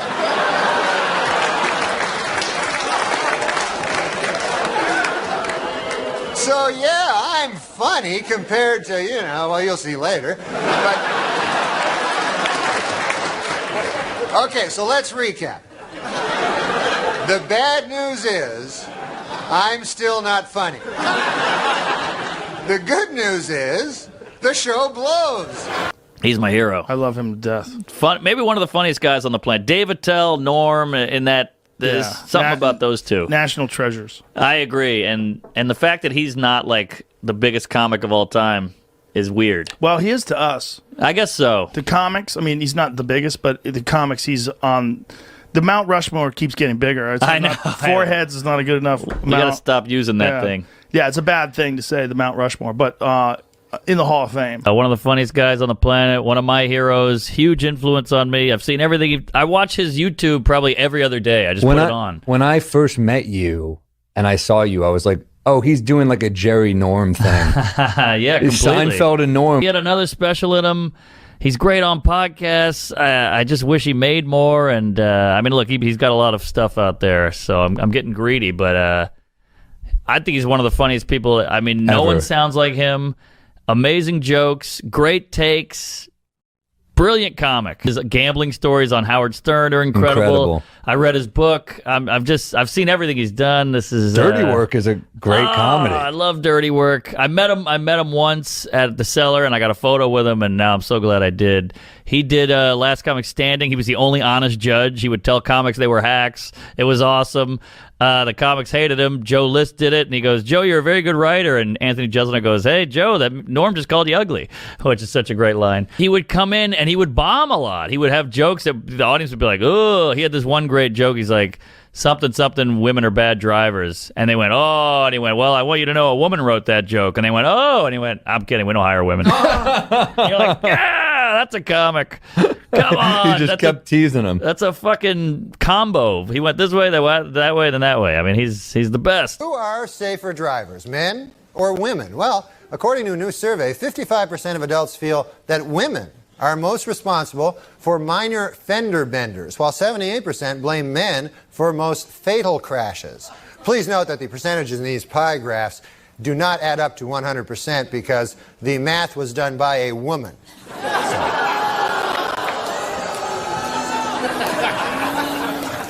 For those of you hissing at that joke, it should be noted that that joke was written by a woman. So now you don't know what the hell to do, do you? No, I'm just kidding. We don't hire women. He's like on another level where he's invented certain things I never knew. Like he's taken comedy to this higher point, which I didn't know existed. It's I wish I could come up with an example. He's another guy too that still does real comedy. Like when he goes on stage, he's fucking ballsy. Yeah, he swings. Right. You know, like, right. And he gets confused if everybody's mad. Like, what's happening? Yeah. Just a joke, yeah, folks. He keeps it real. I've got the board. It's spelled B-O-R-E-D. Falls out of the chair. I mean, come on. That is Epic unbelievable. moment. I wish they let the laughs go a little longer. Yeah. They shortened it, but yeah. Incredible. You know, as a comic, we've all been in that moment where they're like, what do you got now? I mean, you handle hecklers all the time. You're swatting flies all day long. When you think of that line. When Conan challenges you and you deliver, it's pretty damn cool. And then to have that line, and he nailed it. I mean, to put that much pressure on you on TV and nail it, I mean, it just proves that he's on another level. B-O-R-E-D. Come on, to pull that out of your ass, that is something. And then the delivery, he's so excited. He's like a 10-year-old. I bet it's called B-O-R-E-D. It's like, oh, it's so funny. God, I messed up already. Ah. Oh, damn. Brutal. Thank God we have all the footage at least, but Jesus, we'll never get anything new. I mean, Come to think of it, I got addicted to you. Oh, no, no, no. And come to think of it, I need somebody like you. Oh, no, no, no. I need someone like you. You don't have to pull this up because it's long, but there was a radio show, like a morning show, like you have to do on the road for press, and he's doing one, and he's like, well, you know, black people, they're poor. And the lady is like, oh my God, how can you say that, Norm? That is so racist. He's like, I'm reading the newspaper. I'm watching the news. I'm looking at the stats. They're poor. And she's like, oh my God. And all these black women call in. They go, Norm's right. We're fucking poor. It sucks. And he's like, you see? You see? It was such a great moment. 925 says, okay, Norm, come to my 5th grade class. I dare you. Well, where does she? Is it? Are there black people there? Oh my God! Where's what does the that have to 925? do with it? Well, Why is it harder if there's black people there? Because black people are generally poor, and poor people are generally dangerous. Oh my God! Wow, I can't Norm. believe you just went there. What? Black people are rich? Black people span all the strata. No. And you're saying you gotta check people your are statistics. poor and, oh no, my black God. people are poorer than white people. You didn't know that? Are you telling Norm. me that you think black? What I'm saying is that I try not to pigeonhole people into black people truth. are poor, not into the truth. Listen, there's a huge ignored middle class black population out there. How dare you say black people are poor and therefore dangerous? Because I want them to be not poor. That's why. And really, how are you gonna? What's your plan? My plan is to first of all admit that the black people have less money than white people. Because we live in a racist our phone society. number is 800-400-FM97. If you'd like to talk with Norm Macdonald, I'm sure he'd love to take your call Absolutely. right now. Michelle, you're on the air. I just wanted to say that was one of the funniest things I've ever heard. And you need What, that black you're people not- are poor? It's no, hilarious. The teacher thing, and Oh. you need to probably act like you're not offended by that, because first, you don't have a right to act like you're offended, and that was funny as hell. He is right about black people being poor. You know it. I know it. Oh, and the my black God, people know what it. has happened on this show? Well, he taught us a lot today. I think moms. Oh, it's a learning show. Moms That's an what easy it is. job. Where have Teachers you an guys easy been job. living for the last 300 years in Steve, this country? you're Paris. You are on the air. I think that is completely untrue. Go on. not all black people are poorer Amen, than sister. white. Well, I didn't say that. That's what you No, just said. you said I black said people black have people less money have than less white people. money than white people. You've yeah. been to West Virginia? Because there's some white people with no money there. Well, Exactly. Well, okay. You're saying one black person has more money than one white person. What True. about Eddie Murphy? Yeah, what about Eddie Murphy? You're Yeah. saying by and No, large, you're right. if you You're break right. it down. You're right. Yeah, of course, black people have less money than white people. As not an average. true. Not all black people have less money than white people. Oh but he's my talking God. in Oh okay. my We all God. get what he's saying. Listen. Guys in wheelchair. There's a guy in a wheelchair that can go faster than me in a race. But if I said guys in wheelchairs are generally slower than me, you know, come the on. way you said it was so harsh that to Give say. your head a shake. Give your head a shake. Oh my God! All right, thank you. Hey, it's Danielle from Big Brother, famously black woman. Where's my 40 acres and a mule? I need my 40 acres and a mule. But you know what? He's right. Yeah. Go on, Danielle. I mean, if you think School about us. it, there's been cases where the same person will apply for a job, and at times the other race gets the higher pay. I'm just keeping it real, folks. All right, thank you, Danielle. Absolutely. I'm saying that having less Try to offend everyone equally. having less money or having or not having less money is not a product of your nature. It's that you don't have the money because the white people don't give you the money. It's actually supportive of black people to say that, actually. 707 Of course I'm says. supportive of black people. I'm in a room of You're saying racists. that to have justice, Oh we should my all God! have equal, The 415. Do you want to keep him for the next segment? At this point, I'm not sure. I'm finding Norm to be somewhat on the offensive side. You know what, though? I love that he's saying all this stuff and then looks over with a big smile. I know, and big smile. He's like, oh man, they're going to talk about this all day. Well, I didn't know that everyone. I thought San Francisco was a little more open than. No, San Francisco actually They're isn't. racist? No, they're not racist. Well, so far, by the way, most people have agreed with me. We're going to take a quick break. When we come back, Norm and his babysitter Steve will still be here, Ray offending Frumstein. people left and right. Stevie Ray Frumstein. We're not offending anyone but racists. How do you figure? To make a sweeping generalization that belittles it It's is. not a sweeping generalization. It's a statistical fact, and it belittles no one. It only states a fact that I hope we can change in this country. If we're going to pretend that black and white people make the same amount of money, then nothing will ever change. Come on, you know that. Can't we just see it as everybody? Well, we can see it any way you want it. If you want to Sarah's pretend. looking for some If you want to live in a clean fantasy out, world, and you're not going to find No, it. there's not a clean out. You're digging. I'm You're digging breaking. deeper We'll and deeper. be back. Last month, an 80-year-old Albuquerque woman was awarded over $2 million in damages from McDonald's after she spilled some of their coffee in her lap and suffered severe burns. As a result, McDonald's this week has put a warning label on its coffee cups that read, "Caution, do you think you can manage to avoid pouring it directly on your crotch this time, you senile old hag? Think you can manage that, huh?" A California man has sued McDonald's, claiming he contracted AIDS from one of its pork sandwiches. McDonald's disputes his charge, but the man insists, quote, "That sandwich gave me AIDS just as sure as I'm a male prostitute." Well, at a local town meeting in Montpelier, Vermont last week, representatives from the McDonald's Corporation, who want to put a restaurant in a historic district, were booed by angry residents, but they were cheered by the town fat guy.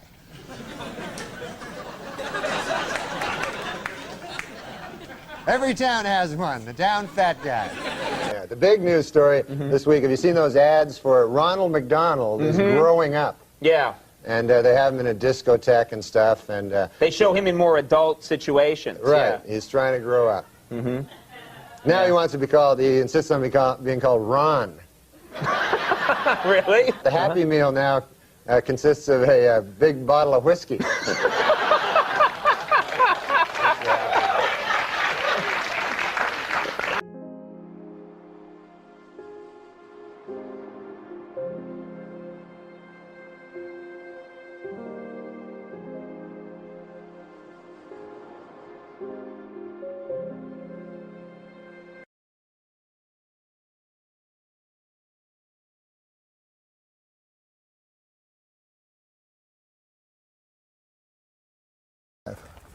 What kind of computer do you have? It's a Mac, Norm. It's a Mac. Mine's a Dell.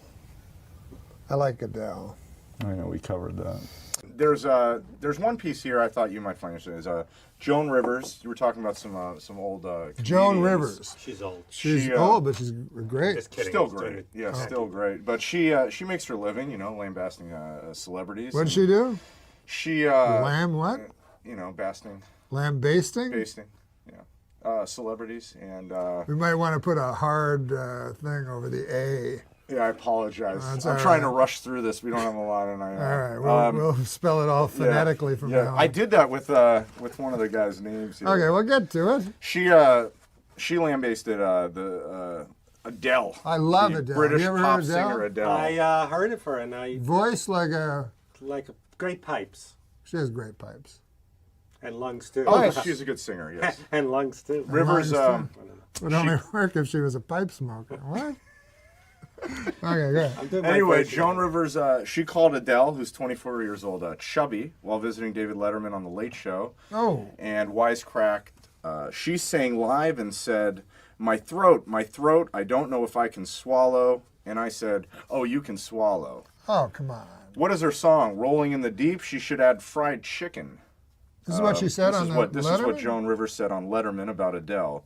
Rivers didn't back down from her comments, though she revealed Adele confronted her about it. She's a chubby lady who's... Okay, I don't want to hear any more of this.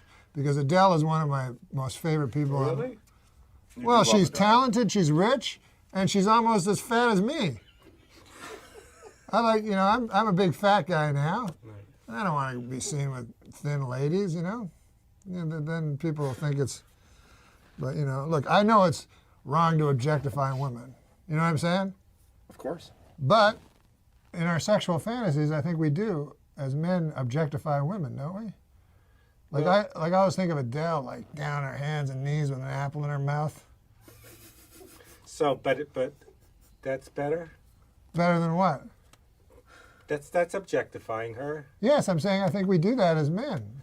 Okay. We objectify women, don't we? Yeah. What? Don't we? I like Adele. Is there anything wrong with that? Hey, I like the ladies. I like Adele. I like a woman who knows her way around a funnel cake. I thought the joke was... What about Josie? How about the joke should be, Adele is mad at Joan Rivers and crushed her. Tipped over and fell on her. Hey, don't mention that name. I would love to see Adele in concert. Oh, I thought it was a sexual... Oh, no. I'd also love to see her on my toilet eating a Reuben. No, I like chunky women because they're accessible. I don't have crushes. Oh, the Playboy centerfold. Ooh. I like to fantasize someone either I've been with or who tells me they're wet. Kathy Griffin. And they're fat. Yes, because So you're like me, but you're thin still. I got a gut. You got a gut, isn't it weird? Because I used to be thinner than... I'm not thinner than you, but about the same. I know, we never thought we'd go, is this fat-free? Or well, I was so skinny growing up, not a joke, but I used to want to go to... My fantasy was I'd go to sleepaway camp, be 300 pounds, and no one would recognize me. It's really sucked being skinny. It was no joke. I'm being serious. Maybe if you're thin, that's why you're attracted sometimes to fat women. No, you know what the thing is? Now it's cool to be thin. You're a brooding Rick Ocasek animator. Yeah, you have your head. You know what I mean. Now it's cool. Nowadays, it's cool to Rick Ocasek. Still hip.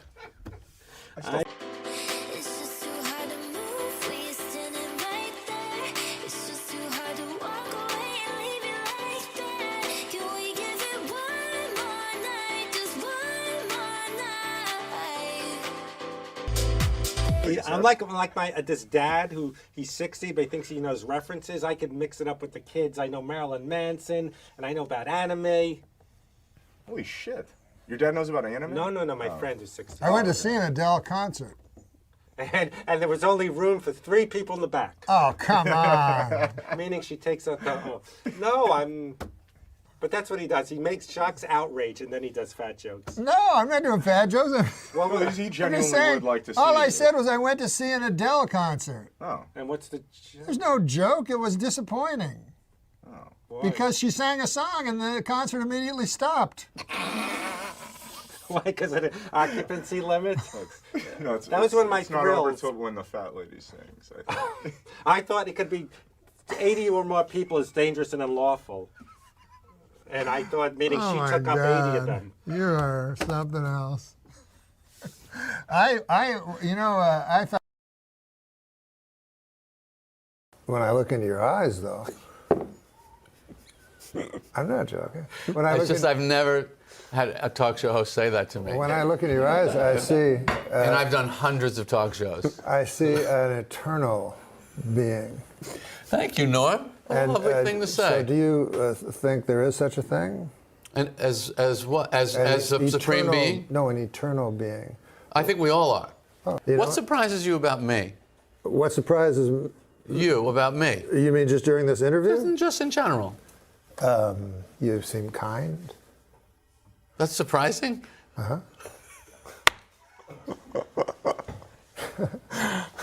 Because I would think you were cold. Right. And yet you're warm.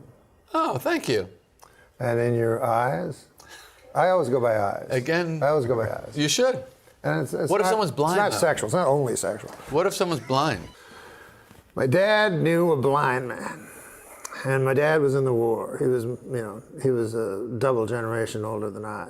He had me when he was 50, so he was in. That explains a lot. He was in the great one, and all his friends were old. Right. And so. Wayne Gretzky? He had a That's a good joke. So he had a blind friend, and he come over, and my dad said, "Do you want a Coke, Elmer? RC Cola." Oh, God damn. We don't got no RC Cola. We got Coca-Cola, the gold standard. Right. And this blind bastard wants an RC. So go down to Avonmore, pick up an RC. Well, that's a mile and a half walk. Right. So I walk with this blind son of a bitch. And he says to me, he wants me to describe everything. So I said, okay, well, on the left there's some cows lowing, and, there's a fence. He goes, is it like a wood that's near petrified? I said, yes, it is. And how big is it? 3 feet. I said, John Neil Margerison used to own this land. He said, I don't want to hear that. He says, just tell me what is. And so all of a sudden, I saw things as they were. I was very young, but I'll never forget that. Because I had to see, for this blind man, I had to see and describe not my opinions. Right. So when I went by John Neil Margerison's house a quarter later, right, I didn't mention John Neil or anything. I just described the house, right, because that's all he wanted to see. And then I began to realize that life is what is, not what you think it is, or not even what it appears to be sometimes. Mm-hmm. But I think you would agree that your life or my life is just a series of facts, a series of incidents. It's not what you dream or hope or believe. It's what you do. I would say the exact opposite. What do you think it is? First of all, you mean to tell me this does not end with we suddenly realize, why the hell are we getting this blind man a different brand? That's not the punchline? Oh, no, there's no punchline. Oh, my God. I thought I was being... Yeah, that was Didn't you see a million miles away? 1,000%. Why are we getting a different brand Coke for a blind man? That's not where we're going? Well, he didn't. His sense of taste was expanded. He doesn't drink it through his eyes. I guarantee you could fool a blind person with an off-brand Coke. But anyway, let's go back to your question: is life the facts, or is it what we think it is? And I would, to me, the facts are somewhat irrelevant, and what you dream, hope, imagine is the reality. Our life is the perfect testament to that, because everything we are is only because we imagined it. Yes, but you imagined it into being, and so the being is what's important. Yeah, no. Because the imagined made it. What if you just sit at home and imagine things on your chair? Are you just a person sitting on a chair, or are you what is in your mind, the imaginings of your of your soul. Your the imaginings. The real world is not this. Mm-hmm. These are props. This is the trunk. Is this the real? act is in here. Is this the real world? If you were really funny, you would have poked me like Mo. I mean, there's a reason that we don't look at each other in the chest. Isn't there? Yeah, but we take notice of the chest. We look in the eyes, but we also look around. You like a chesty lady, right? I'm not. Oh, God. I know it's time to close my eyes to what and open up to new friends. Leave my heart in Berlin, where the tables turning, seeking up. What's next for Jerry Seinfeld? We'll find out. After this? No. Oh. Because you're a young man. I'm 62. What? Really? 62. Look how looking it. Look good. Yeah. Looks a lot better than me, and I'm 68. Dreamlike. How fast did that go? I found it dreamlike. Me too. It's a wonderful thing. Yeah. There's something beautiful about this one. I'm so not glad. joking. I'm not being ironic. No, I really loved it too. It was great. Oh, that's great. So Too bad this guy was here. Yeah. You've got your podcast. It's still going, but I clicked on it the other day. It says Norm will be back in May. Oh, yeah. What's going on? Well, I do it for a while, and I go, I don't want to do it anymore. I don't want to do this anymore. And then they're like, he's on hiatus. Yeah. Is that what that is? Or is it just that you may or may not come back? Yeah, I don't know if I will. Okay. You used to have a thing on the internet. Oh, God. Yeah, people would come on. Yeah, the podcast. That's right. I promised myself I would never do the podcast again. You also promised yourself you'd write a good book. Okay, now. I mean, there is always one other option. There's another option? What's that? You ever heard of the Queensboro Bridge? I'll do the podcast. I just do it for a while, and then It's fun to watch. tired of it. It's fun to do, man. Yeah. It's so great. I think it's just the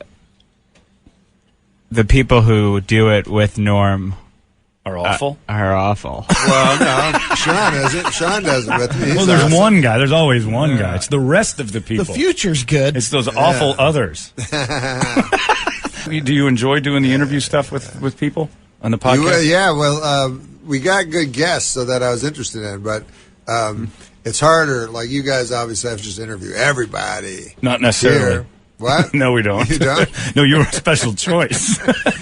We could have said no. I'm amazed that people. I don't know how I would do with people that you don't care about. Yeah, like I'm always astonished by, especially a guy like David Letterman, who I think would be even less interested than we would be. You know, or the way he can pretend to be interested. Right, like, and actually have. But don't you think he has a little more juice or say on saying, "Hey, this guest is here"? But there's every once in a while they have to take it. He has to take it. No, on an average guest, you got to. If they're in town, they're promoting 3 guests a night. Yeah. There's not that many interesting people.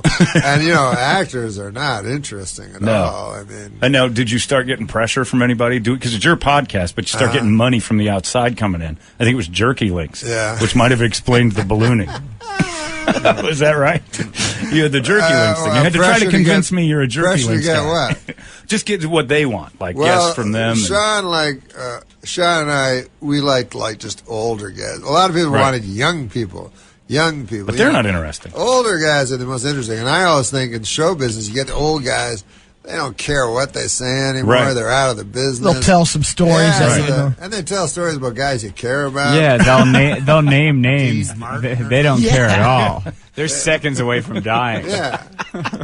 So who's the best one you had on there? Because I've seen some that were we just had this guy, Jack Carter. And he did the most craziest thing. You remember? Well, I also still, after meeting him, have no idea who Jack Carter is. Jack Carter was a comedian like the Catskills guys, right? Way back in the day. 90. Yeah. So he was talking, and he said he was talking about the war. And he was Which one? The Second World War. I go, you were in the Second World War? He goes, yeah, it was a lot of fun. I go, the war was a lot of fun? And he goes, well, I never got to go over. I never went over, He goes, I got a lucky break. My whole unit was going to D-Day, and they all died.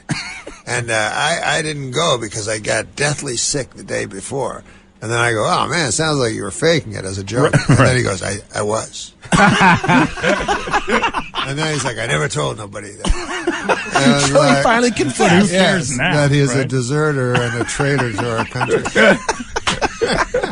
But you learn that kind of stuff on Norm's podcast, Yeah, which Norm's is great. Deathbed Confessions. That'd be a good show. That'd be pretty awesome. You just show up at hospitals, and they think it's to bring them up, but it's really just to get them to admit We've had some a couple. You do admit some stuff, and then you pull man. a plug out of. Man, do I want to follow you around with a camera? Hey, I'm here to pull the plug there. You got anything to say? So, Rickles.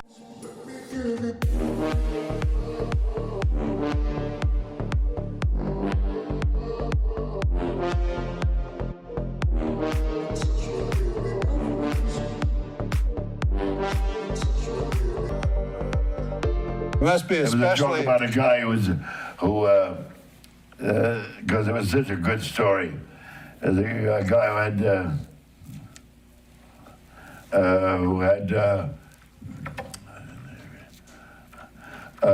had surgery, and I can't remember the joke. I can't either. I can't either.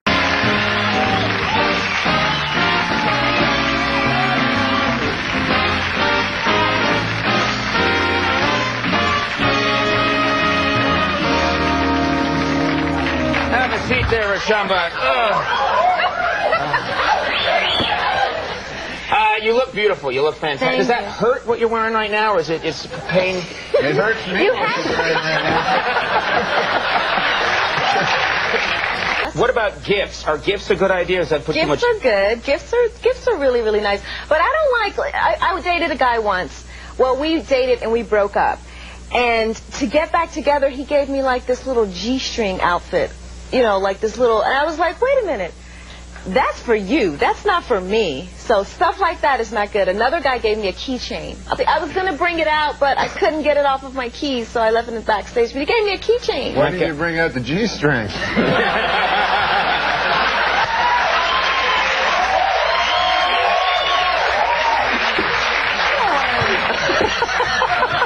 I love that my dirty uncle's here for this tonight. I tell you what you gotta do. You gotta bring out that G-string. You're writing a book. Yes. How to be a model. Yes. The Complete Idiot's Guide to Getting into Modeling. So, like, rule number 1, be incredibly beautiful. Right. I mean, what are the things that you can do? I know rule number 2. Yeah. Don't be a midget.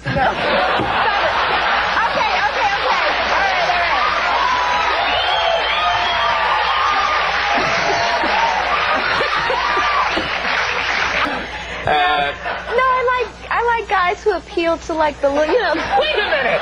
Why are you looking at yourself while she's here? Because I'm deathly pale. Look, see? That was good. I look like Nosferatu. I love that you're sitting next to Rashamba, who's wearing that, and you're going, I have one question. What is this fascination that guys have with prostitutes? That's all I want to know. Gee, let's think about that. I'll tell you what the fascination is. Go, Norm, go. Instead of going out and spending money on a keychain and a G-string, you spend money on sex. Okay, I'm sorry. I forgot.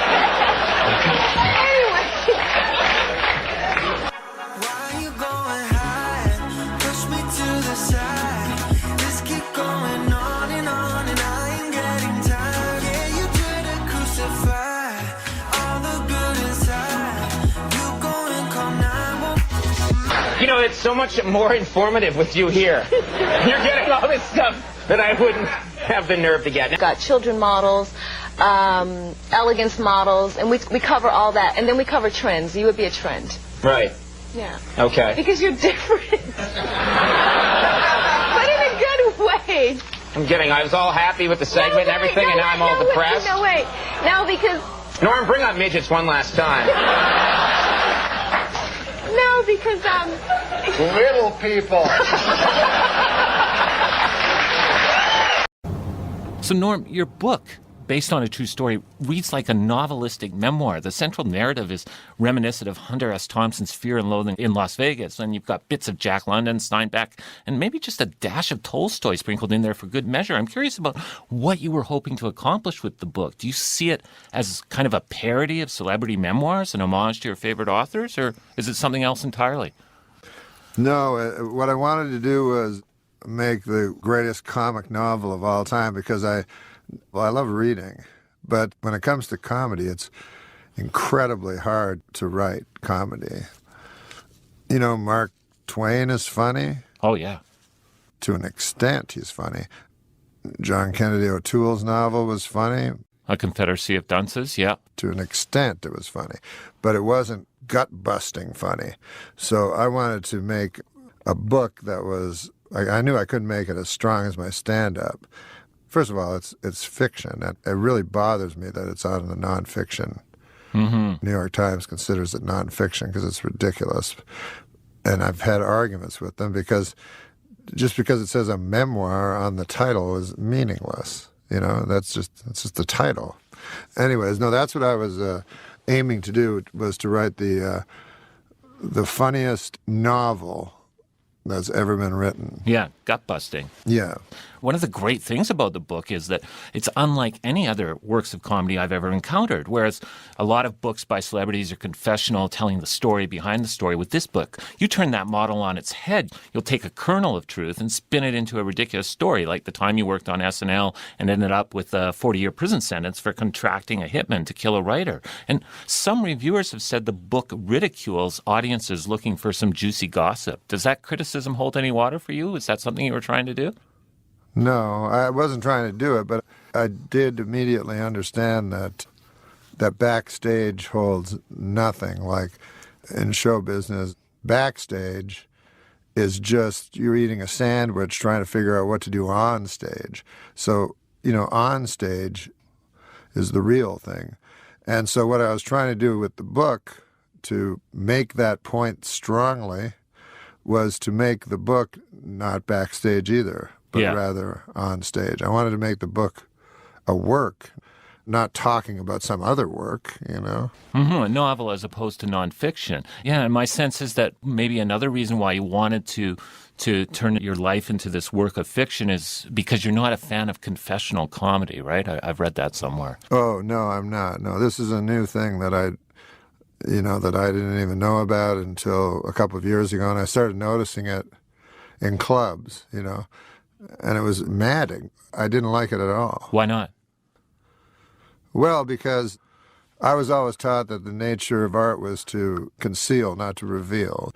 When people confess things, and they're told how brave they are, you know, because they have cancer or something, and they talk about it. Well, everyone has cancer. I mean, it's not rare at all. The brave thing to do if you have cancer is to not talk about it, is to just have it and keep it a secret and don't burden anyone with it. All you're doing is burdening people with those things. You think so? You don't think it can ever be helpful to share this story for other people going through, in this case, going through cancer, dealing with cancer? You don't think that? It might be, but I certainly doubt that's its intent. Its intent is to bask in the pity. So it's kind of narcissistic, would it be fair to say, almost? It's incredibly narcissistic. These are private things. Yeah. Have you ever read Nick Tosh's 1992 biography of Dean Martin? It's called... Yes. You have? Dino. Yeah, excellent. Dino, living high in the dirty business of dreams.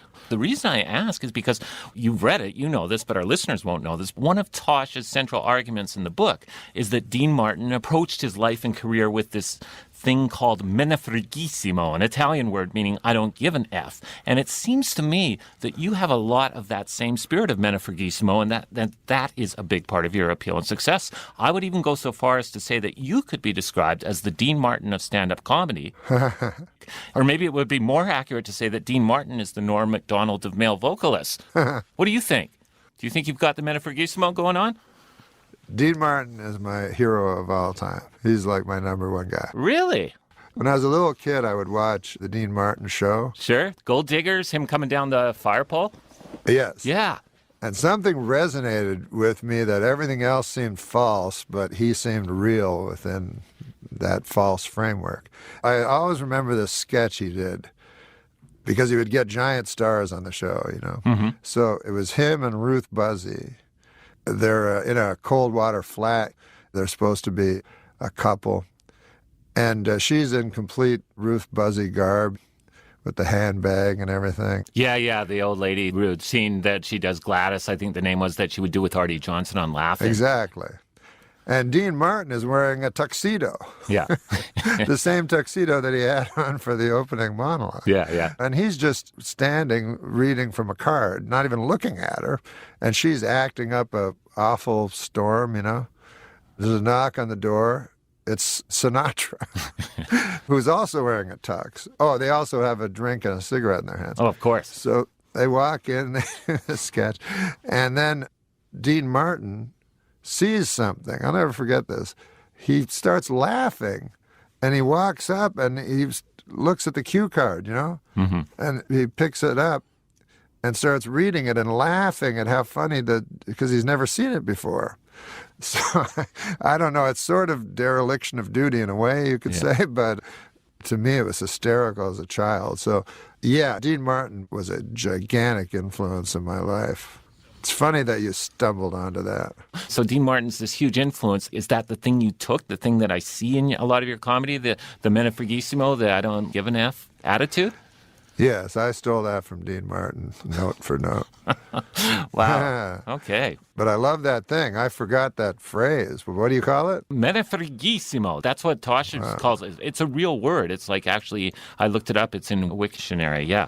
Wow. Yeah, it's fun to say. Menefregissimo, yeah. I would order that. Yeah. Yeah, menefregissimo with a little marinara on the side. Yeah, I would order it too. Menefregissimo. I love that. Yeah. So something else I read in terms of just writing a joke, that one of the things you often aspire to is you like to have a setup and punchline that are as close together as possible in terms of the wording, right? Yes. That was something that I tried to do on Weekend Update specifically, not in stand-up. Because it was a parody of the news, it needed to have the setup be a very rigidly written sentence that a newsman would say, you know? Yeah. Exactly like a newsman would say. Since it had that, I thought the punchline and the setup, if they were exactly the same, would be great, because then you're just pointing out the absurdity of the setup, you know? Mm-hmm. Oftentimes, in a joke, I would do the setup, and everyone would laugh, and then you don't even have to go on, you know? Because you can't comment on something that everybody already finds ridiculous and funny. Yeah. Can you give me an example? Is there a joke that's come the closest, something that you told on Weekend Update that came closest to the setup and punchline, almost matching word for word? Yes, there was one joke. Lyle Lovett and Julie Roberts are getting divorced. The reason insiders cite is that she's Julie Roberts and he's Lyle Lovett. Yeah, that's great, because they seem like such an odd couple. So, yeah, you use the newsman setup, and then, yeah, that is a classic. What is the biggest laugh you ever got? Like, you've gotten thousands, I guess, in all the years you've been doing stand-up. Is there one moment that you can point to as one of the biggest laughs or the most satisfying laughs you ever got? No, I can't, because this is why. Because in live stand-up, this is something I learned also, because I was always afraid to speak to the audience, and I also thought it was very hackneyed to speak to the audience. Oh, like to interact with them. Yes, to interact with the crowd. And so I would just stare into the lights and do my jokes. As time went on and I gained a little maturity, I understood it was only fear that stopped me from talking to the audience, and that's what the audience loves. That's what makes it a live event. Otherwise, they could just watch it on YouTube, you know? They could just watch your act or just read your act off a piece of paper. So what they want is interaction. So that's why I can't cite the biggest laugh, because that's where the biggest laugh would come, organically out of a conversation with people. Yeah. I think about laughter quite a bit. And when you say, like, the biggest laugh, I find it very interesting. I was just thinking about this last week. The biggest laughs you'll ever hear in life are like at a Thanksgiving dinner with a bunch of loved ones, and nothing funny is said, you know, but there's this laughter that's going through the room, and it just comes from love. So I've been talking about love a lot in my act lately because I find that to be a taboo subject. I find that surprising. Why do you find love to be a taboo subject? Well, no one talks about it. You know, no one finds any comedy in it. And yet it's central to everything there is. Do you think because so much of comedy is based on conflict, love is difficult to turn into jokes? Yeah, it's very difficult. Can you give me an example of a joke about love that you've told that you're particularly happy with? Well, I talk about how much we don't love, you know, and how we can walk beside a homeless guy that's pleading for money and ignore him and stuff. I talk about like how a dog can love, and that's all it does really, is love. You know, we can't even keep up with the dog. But now, this sounds not funny at all, as I say it. Yeah. But when I say it in a club, it catches people off guard. That's what it does. Because you're not supposed to be talking about that. You're supposed to be cynical. And I used to be cynical. I used to be a very cynical person. So when did you stop being such a cynical person? What was the turning point? I don't know. Just as I aged, just as anybody grows, you know. Yeah. Just constant introspection and seeing that what you do maybe is hollow or something, and so you have to change all the time. Do you see or have you seen your work as a stand-up comedian as hollow? Yeah, my earlier work, yeah. Yeah, because you're constantly improving and growing. Yeah, I talked of nothing of consequence or significance. I do love comics that talk about minutiae. Like there's a comic named Brian Regan that I love, and Jerry Seinfeld. Sure, yeah, the master of it. And in some ways, I think those guys are the deepest of anybody because they talk about the stuff of life, you know, the little things. Yeah, life is made up of the details. Yeah, exactly. So I certainly love that, but I guess my mind goes toward the more ethereal, especially as of late. You know, I live alone, I think a lot, so I sort of live in a fantasy world more than I wouldn't know what's inside a grocery store, you know. It has its pros and cons to live in a fantasy world. It has its pros and cons, yeah. You could lose your mind, that's the con. Yeah. But the pro is everything turns out all right. Menefreghismo, menefreghista, c'è il menefreghismo, menefreghismo, menefreghismo, menefreghismo, menefreghismo. Norm Macdonald is a stand-up comedian and a fictional memoirist.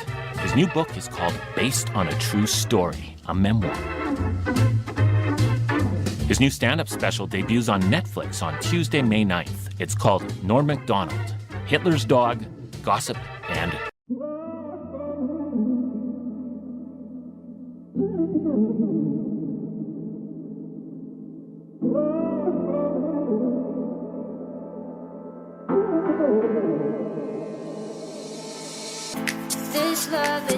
Yeah, well, I thought this was a memoir. I thought this was...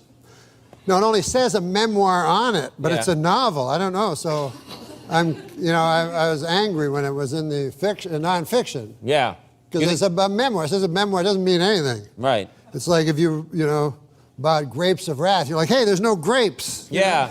Or you put it in the grape section. That's smart. Yeah. Then everybody will find Grapes of Wrath. Yeah. People that like grapes. Okay, listen. One time I was hosting, and there was 3 guys. I've never hosted. How many times have you hosted? Just one time. It was a mistake. Did it not go well? It was all right. Did you do Update? No. You didn't even do Update? It was right after I got fired from Update. I thought it'd be funnier back then. But anyways, so there were three guys doing music, you know? Yeah. And I don't know music, I just know old music. Like, again, Lauren would go, who do you like? And I go, you like this guy, Bobby Goldsboro. Yeah, Bobby Goldsboro. Eddie Cantor, is he around? And Lauren go, you've got to go, you know. So who'd they have on? Very hip. So they young had kids. they had hip guys that everyone else knew except me. It was Snoop Dogg. He just changed his name, and he was angry because I kept getting it wrong. He used to be Snoop Doggy Dogg. The Snoop Dogg and Eminem and Dr. Dre. That's a pretty heavy lineup. Yeah, but to me it was two black guys and a white guy. So I go to introduce them. You're beautiful. And they were all just trying to get this into the barn. Don't go black white on. They were all standing like in I'm rap. out there with Francis Farmer. You're about to go up and take me with you. They were standing in rap positions, as you know, like against, and I'm about to introduce them. So they're standing in that rap position where it looks like they'll either start singing rap or pull a gun and kill you. So then I go, as a joke, I look at them, because I remember this is kind of a Letterman-y thing to do, but I go, fellas, are you ready? Are you ready? Which forces them to go shake their heads slightly. Even though they're in this crazy, dangerous They're all posed up. all posed up. So I thought that was funny. But then I learned later they were geniuses, and I should have befriended them rather than... I was just talking to Dre backstage. I don't know if he's a real doctor, but he did prescribe me some stuff. So I don't know. There he goes. And that leads us to our first special merit award of the night. Ladies and gentlemen, for nearly 30 years...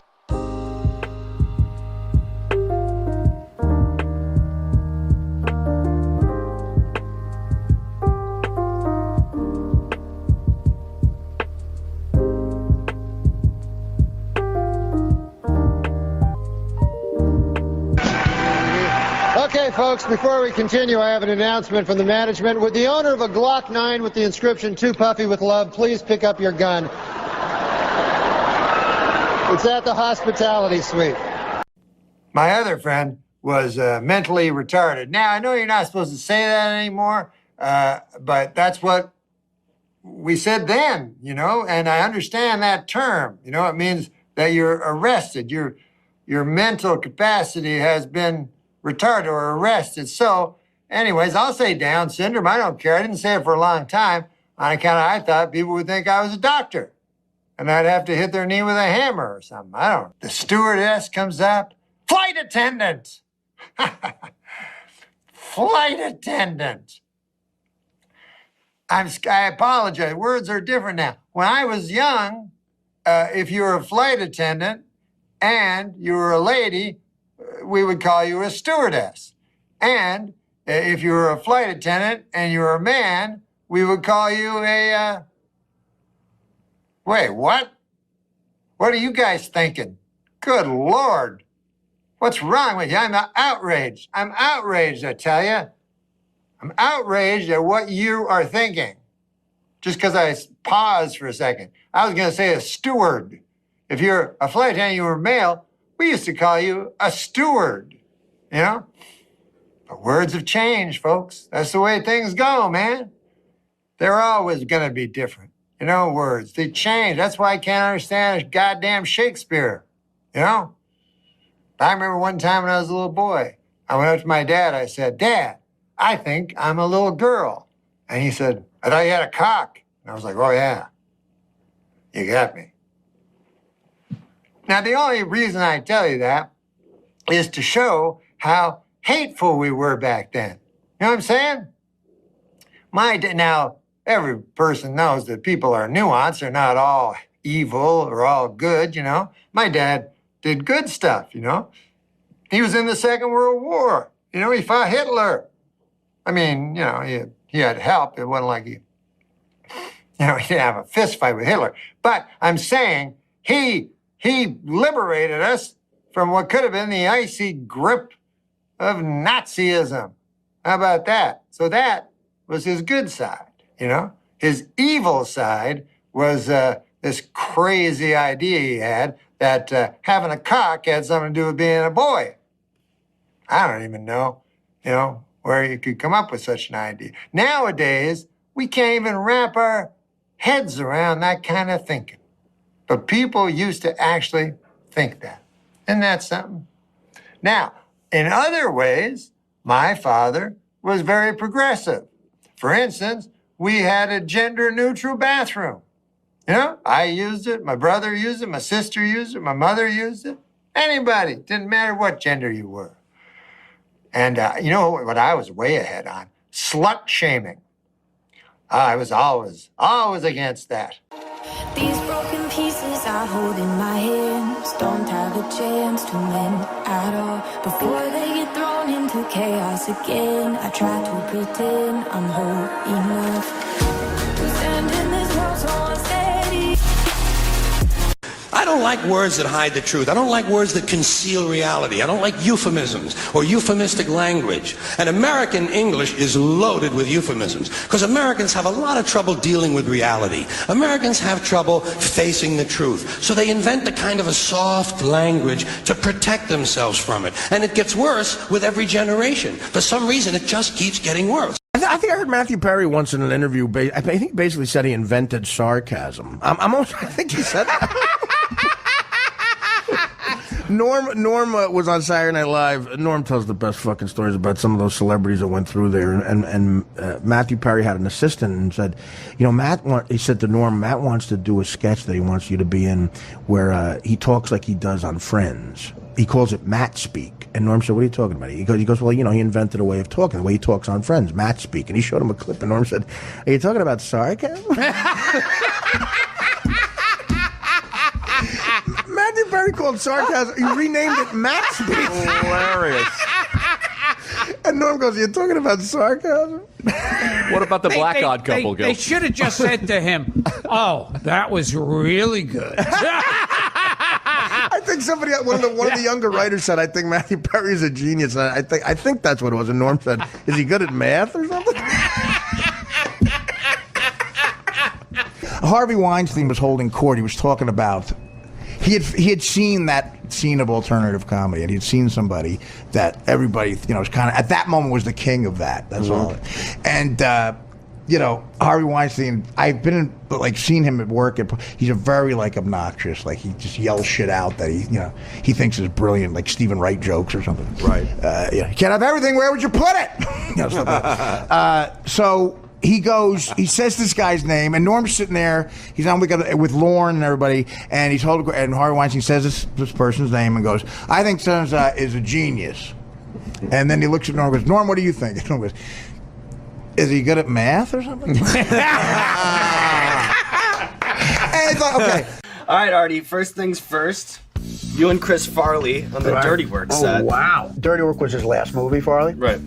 And in between shooting Dirty Work and dying, he did Saturday Night Live. He hosted it. So Norm said he's out of control. You got to come to the after party to help me watch him. That's how out of control he was. I was asked to watch Norm Macdonald and Artie Lang our babysitter. Yeah, exactly. Right. So Norm leaves for a couple of minutes, and I see Chris disappear into a bathroom with Andy Dick. True story. 5 minutes he's in there. He comes out giggling. Norm comes back and goes, what's going on? I go, bad news, man.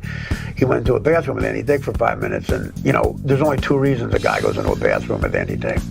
And neither one is good. And without missing a beat, Norm said, holy fuck, I hope he's high.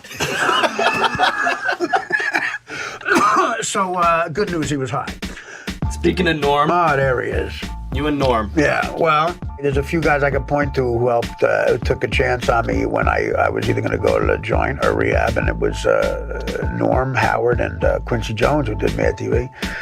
We did a buddy comedy together. We met at the audition. I got terrible reviews when it came out. My hometown paper said Artie Lang has all the charm of a date rapist. True story. That's what the guy said in the review. So Norm said to me, hey, man, that's fucking great. A date rapist has to have way more charm than a regular rapist. He does things that are so ballsy. It takes a lot of risks, and it makes him fun, but also makes him very dangerous. One more for you, Artie. There you go. There's no one better to talk to about show business than Norm because he's brutally honest about it. I'll try to tell the story quick. Go ahead. When Norm had his last sitcom on Fox, right? He invited me to go to the upfronts with him. You know, that big thing where they introduce the shows to the advertisers? Yeah. So the head of Fox, this guy, Sandy Grushow, right out of Beverly Hills High, permanent tan, permanent fake smile on his face. Right. The head of Fox goes up to Norm, And it's Norm and Jason Bateman, whose show had premiered, and all Right. these Fox people. Goes up to Norm and says, right in front of me and a bunch of people, goes, Norm, I want to let you know that your show is the highest tested show we've had in Fox history. And Norm goes, wow, man, thanks. That's unbelievable. Wow. And then Grushow leaves and goes to talk to Jason Bateman. So this other executive at Fox, this woman Tracy, something comes over and goes, where's Sandy? He was just here. And Norm goes, he's over there telling Bateman that his show is the highest tested show in the history of Fox. See, So that's what I'm telling you. Norm gets it. There's another great quick Norm story. Great quick Norm story. Kid, Artie. Well, Jim will appreciate it. They do a big Rolling Stone article about the Kansas City. That was a great one, man. Wait, what is this? They do a big Rolling Stone article about the cast. I got about a good one. What? So the cast of Saturday Night Live. Right, yeah. And it's everybody kissing each other's ass. So they ask Norm about Chris Kattan. And it's after pages of, I've never seen someone do better character work. Norm's quote is, he seems gay to me. He goes, I've never met a guy who said he wasn't gay who seems so gay. But I guess he says he's not gay, so whatever. Hey.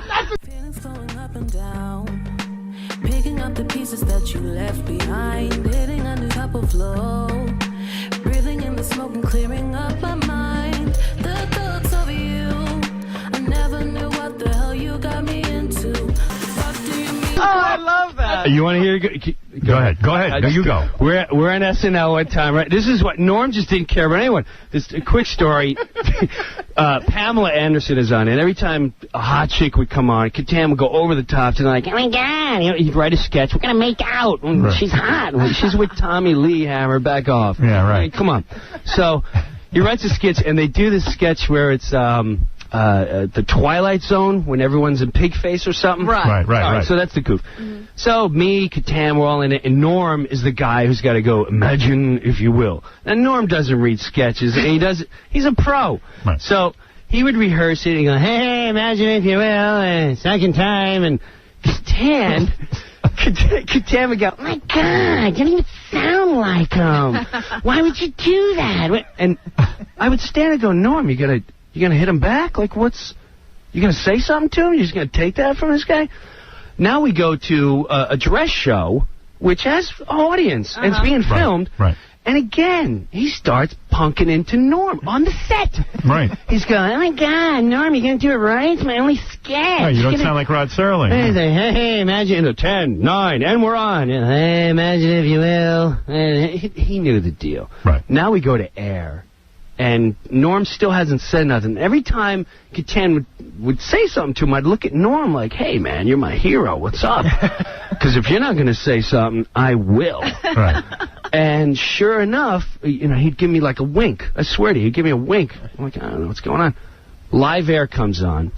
And I'm like, 20 seconds to the Twilight Zone sketch. He starts up again. Where Mike, the whole audience is listening. He's like, oh, my God, Kattan.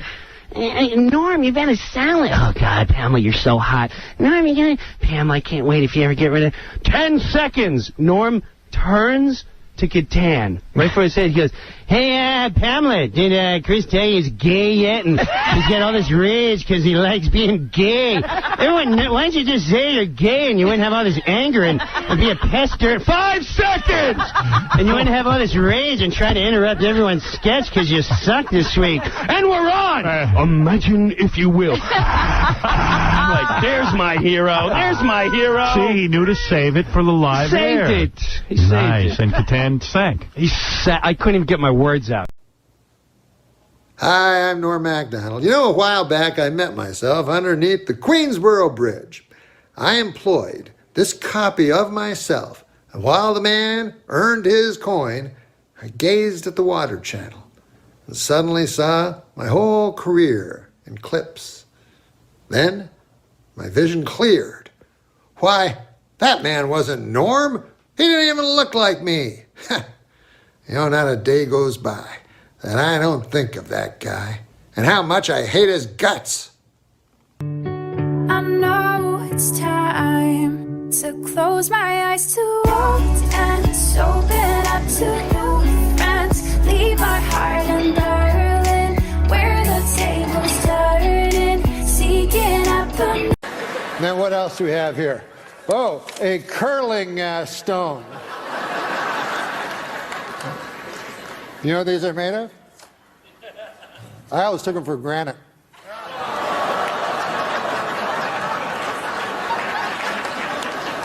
Last time I take a joke from Martin Short. All right. You're Canadian. You know, this is an incredible thing I read. The curling, which we get excited about every 4 years. Phenomenal. That is not a renewable. Do you know what those are made of? The curling stones? Stones? I don't really know. Aren't they goiter? I've always taken them for granted. Hey, we'll be back with more in a moment. Well, how about them Winter Olympics? They're finally underway, so we've got a lot of great stuff to look forward to the next 2 weeks, like hockey and, well, just hockey, really.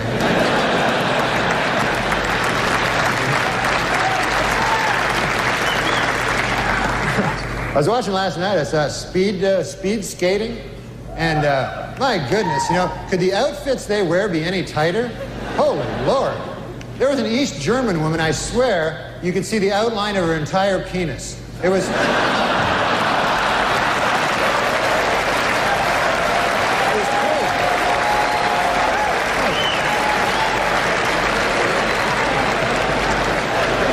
Oh my goodness. Well, there's all kinds of sports celebrities in the audience tonight. I see. I know that in this day, nobody's gonna change. You won't ever leave. On my mind again, I'm still not tired of it. Can make you want me. And I might act okay, say things will stay the same. Say I'm all out. The Olympic Committee has been dealing with this issue forever. You know, back when I was competing in the 70s, they would, all the women, especially the Soviet women, East German women, had to get saliva tests. Right. Yeah, remember that? I remember they would wear, their outfits would be so tight, sometimes you could see their penis. Yeah, the Eastern Bloc. I wasn't looking down there, but I'm glad you were. Yeah. There's questions that came from the Twitterverse or whatever you want to call it. All right. Do you want to hear them? What else could we do with them? Stand-ups Hear them. sometimes secretly want to play a dramatic role. Have you ever seen a guy? No, stop. But you've seen comics, and then they're on a show, and they're a guy that's soft in the head. And, Yeah. This is from Twitter. I'm much more interested in Okay. That's a regular person. Okay.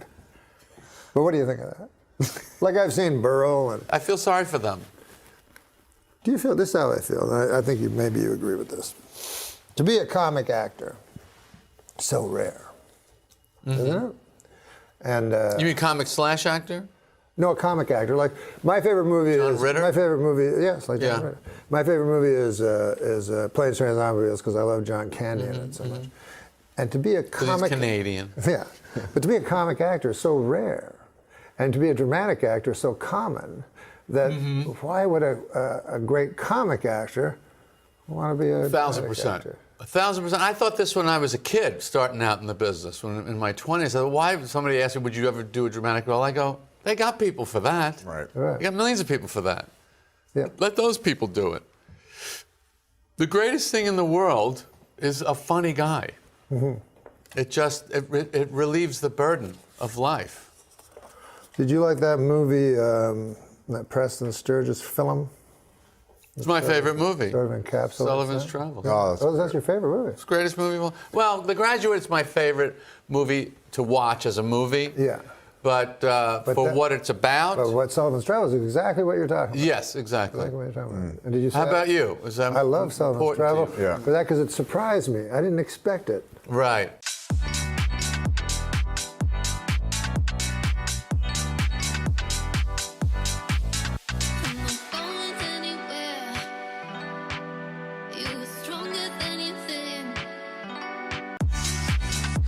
What surprises you about me? What surprises you about me? You mean just during this interview? Just in general. You seem kind. That's surprising? Uh-huh. Because I would think you're cold. Right. And yet you're warm. Oh, thank you. And in your eyes, I always go by eyes. Again. I always go by eyes. You should. Who's funnier than Kevin? I can't think of anyone. Well, Nick Swardson. Well, I don't know.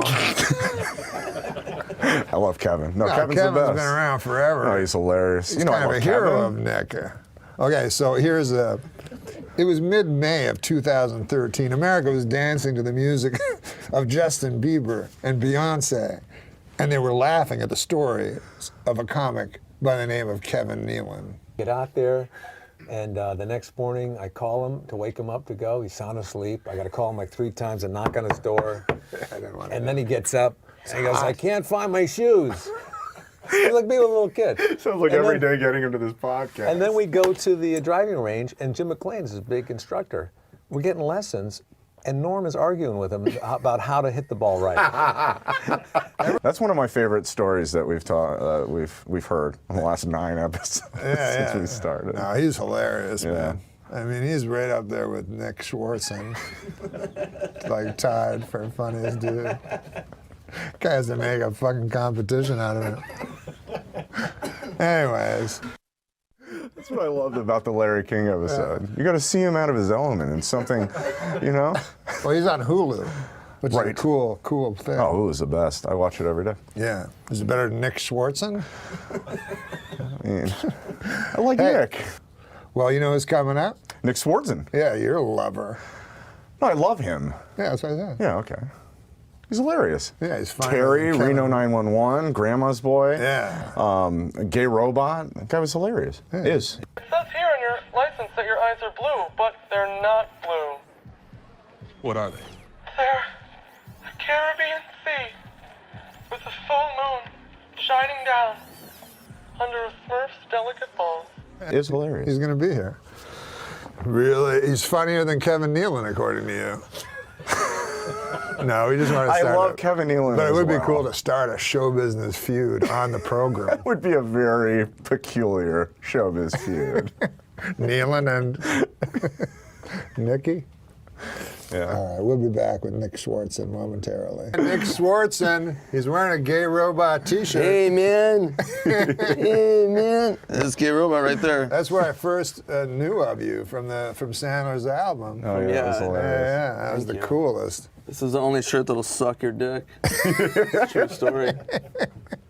For the record, Kevin Nealon's way funnier than me. I'm just Yeah, gonna you say love that. Nealon. I love Nealon. I was at a party with a friend and I noticed you first, and you returned my gaze, knew how to quench my thirst. You took me to that room like a dream come true. The dance you performed was just for me and you. Kisses on the neck, then you work your way down. Let yourself go for me all around town. Seductively stood so good. I'm told by Nick Swardson that he's come up with a new impression for his act, known for his impressions. What is it again? This is Mr. Furley talking to the 20-year-old girl he just woke up next to. Or no, he's in the middle of sex with her. I'm coming in your butt! Oh my God. Well, listen, man. Hey, your mouth is my toilet!